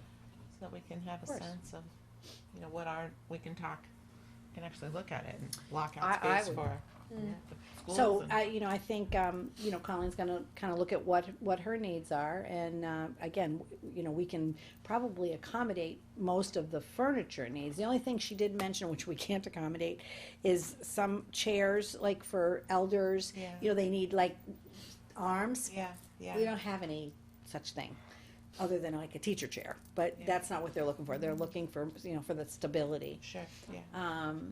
So, it was a Yeah, very I good think that was fine. conversation. I think it would be great. The only thing I did speak with her about, and it kind of goes to what you were talking about with the building schedule, Pam, at the middle high school, is when, recently Peter and I met with Chuck Adam, because one of the things, Chuck and Carl actually, And one of the things that they're just wanting to be cautious about is that they think everything will go very smoothly with the middle high school project, but the timeline is extremely tight, extremely tight.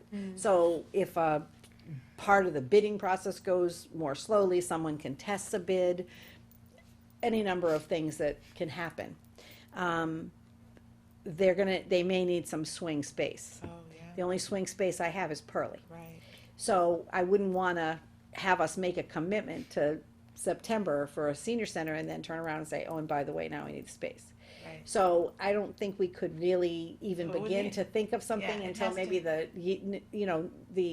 Completion of all the 26. construction. all, or, like just after January or something, like that could be something in the new year. But there's logistics like where would everybody park? What entrance would people use? Would they all be expected to use the entrance that the after-school program uses now or by Joan's office? Or would they drive around back and park out? There's just all those logistical things. I mean, like I said, we're really at the beginning stages. But Mike says, based on his conversations, he said that the Board of Selectmen is on board. And most of the FinCom, he said most of the FinCom, I don't know, most of the FinCom's on board, and so I'm bringing it obviously to you, because it's our facility, but also, school committee needs to take a vote on how you wanna use the building. I think it's great for a senior center. Yeah, I would be I'd be No, very I much think on it's great. board. I mean, I think our seniors really need She has 17, what'd she say, 1,700 seniors, right? Yeah. Services. Yeah, a couple of years ago, when we started the intergenerational kind of programs, the Pearly Pen Pals and the readers, and they use the Pembroke to walk, cause I know, I didn't even know that. I saw that on the channel one day. I think that's great that Oh, we, yeah, I've been that doing we that for opened years That's with them, great. yeah. But we've been working, Colleen and, we've been working.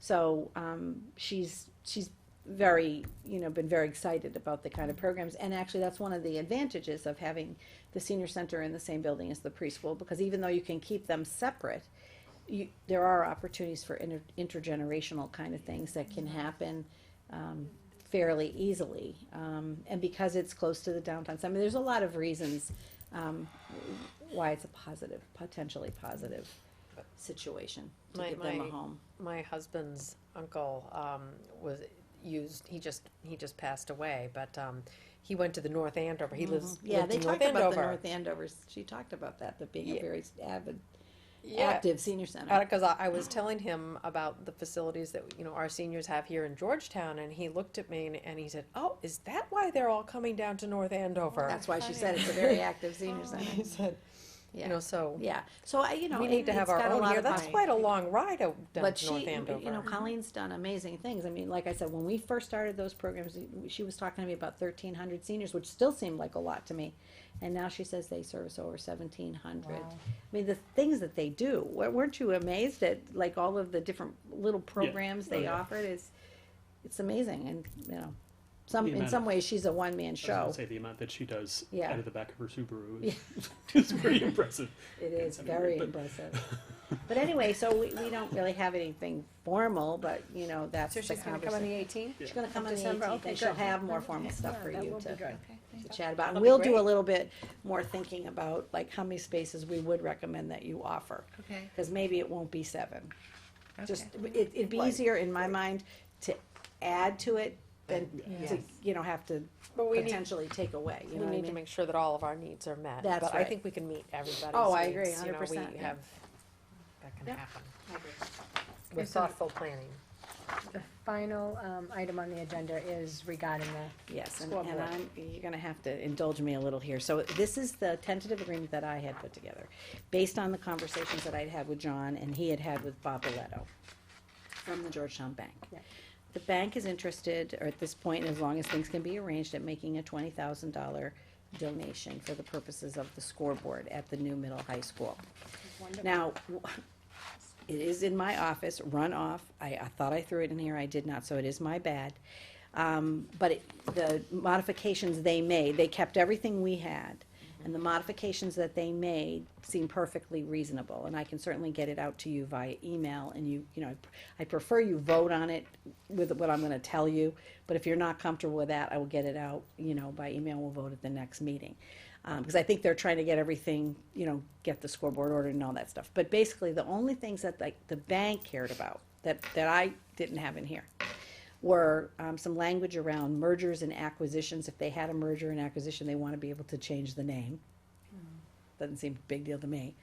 And then the They would other, pay for that, right? yeah, the other thing had to do with mergers and acquisitions. I wrote it down, so let me just find it. Oh man, just give me 1 minute.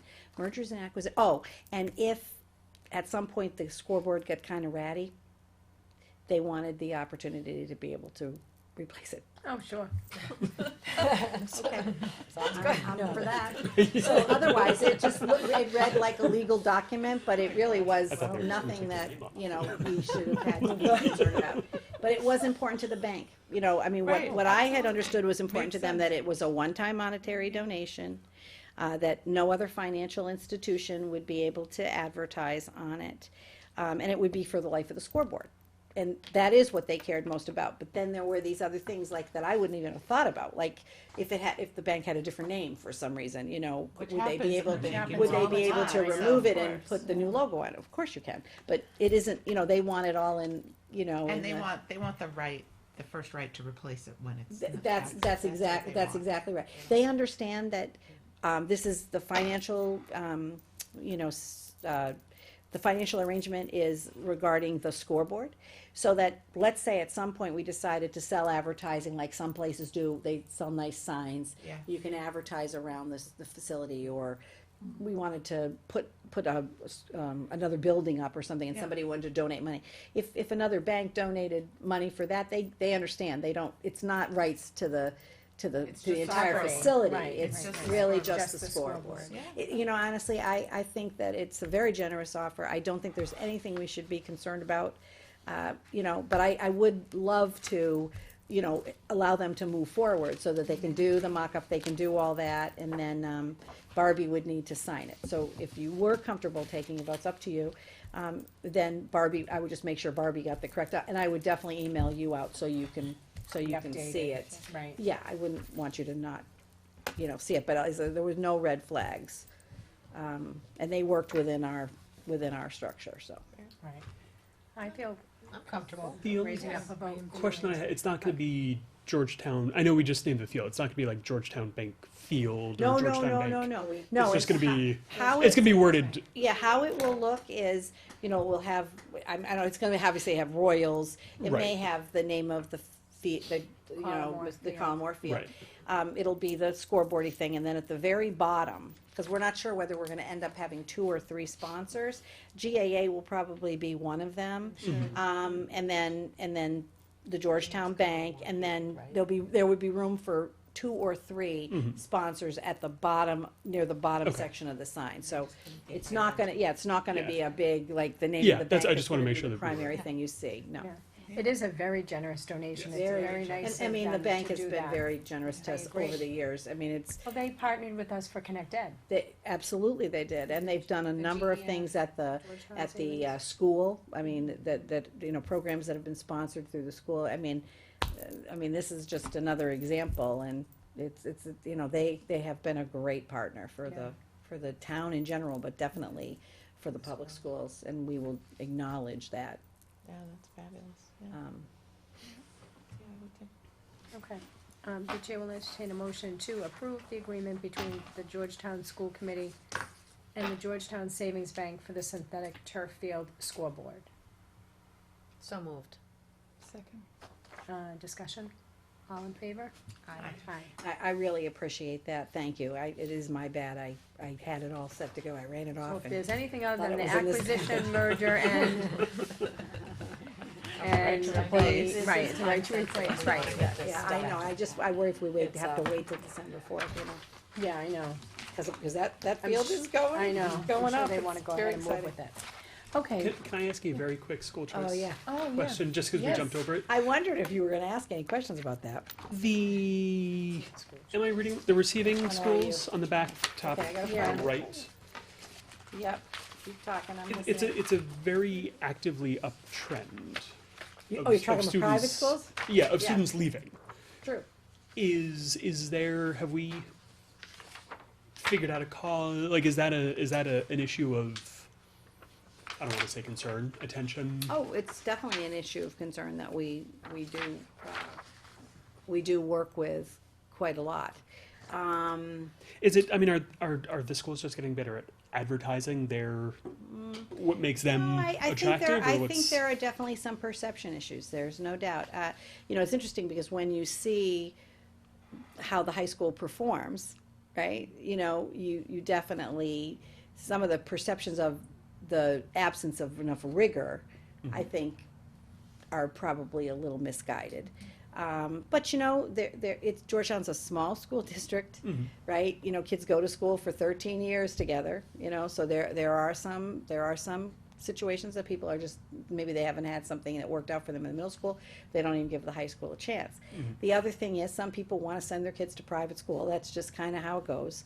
You're gonna have a portion of those every single year, but there's no doubt the uptrend, a couple of years ago, Peter actually had somebody call, you know, he appropriated somebody who called, and, you know, it was pretty much the run-of-the-mill, you know, it was either, you know, I wanted to go to private school, my kids' friends went to the school, so, you know, they followed them, worried about, you know, if I'm the only one left in Georgetown, so there's part of that. Some people like all boys, I mean, that is a factor, we're not all boys. St. John's Prep is all boys. There are some people who believe St. John's Prep is a closer opportunity to the college of your choice. It's proven that's not the case, but that's the perception. And then again, for some kids, you know, they haven't had a great experience, and they want something different for high school. I mean, you know, unfortunately that exists, but we every year we ask that question, like why St. John's Prep? And Pam's done some very good work in, you know, comparing the two schools. And they're, you know, the differences aren't as great as you think. The other thing is, kids do like having the freedom, right? I mean, you're base. Have you ever been to the campus? It's a pretty amazing place. So, you know, I mean, we're not in the position where we have, you know, $18,000 a student.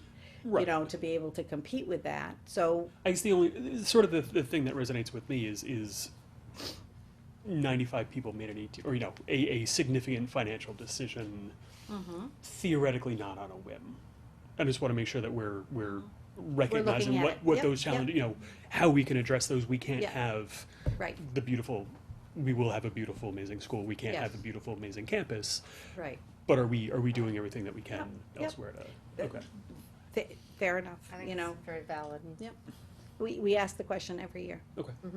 And a lot of times, you know, it is a, relatively inexpensive private school, right? Fair. It is a relatively inexpensive If you're gonna private school. compare it to, you know, Dummer or Pingree. Yeah, they're all those are like 42. 42, Oh, yeah, 40, no 50, question. 50,000. Yeah. You know, and I mean, I guess the interesting thing I always find is, and I do think it's a perception, but it's a reality for people that make the choice, and I respect that. I do think it's interesting that, you know, if there's concern about the quality of the schools, then they have to realize that these kids went through this public school system and they're getting into those schools. So something had to have happened decently, you know, along the way. You know, I mean, I think we could do a better job using the kids to sell the programs to other kids, because I do think that sometimes what happens is somebody says, I'm gonna go to St. John's Prep, and then what happens is you start to see that group of friends all start to look at that option, and then, you know, they leave. I think athletics is another big piece of Athletics it. is another one, I agree. St. John's is known for that. They're Division pretty I. much- They're yeah, Division I. across the board. Yeah. And not that I have the statistics, but what I've heard is you'll even see students moving from one private school Yeah. to another. You will. Because they're so good in sports, Yeah. and they wanna be Yeah. in that Division One. Right, but I'd Because say they're that looking most at of, that for college. Oh, yeah. I would No, say it's though a that big most of the another kids piece. from our school that go there think they're gonna go D1, and that they're not, that's not really where they end up. So maybe that's their hope, you know, and I think there are a few of the kids that probably have gone on to play sports in college Yeah. through St. John's Prep, because you're right, it is a more competitive, definitely more competitive. So yeah, it's a fair question, we do definitely, we definitely wonder about it, you know. But then you get to the point where your children are applying to colleges as mine Yeah. are. And you're, you know, as a parent, you think, wow, they love sports, but what am I sending them there for? You know, to Yeah. really, to learn academically. I want my children to continue to enjoy themselves in sports and, you know, grow a lifelong love of healthy physical activity and having fun. But I really wanna send them, to college, you know, The other to thing I should mention is that a number of our Build kids have families who career have skills. historically gone to St. John's Prep.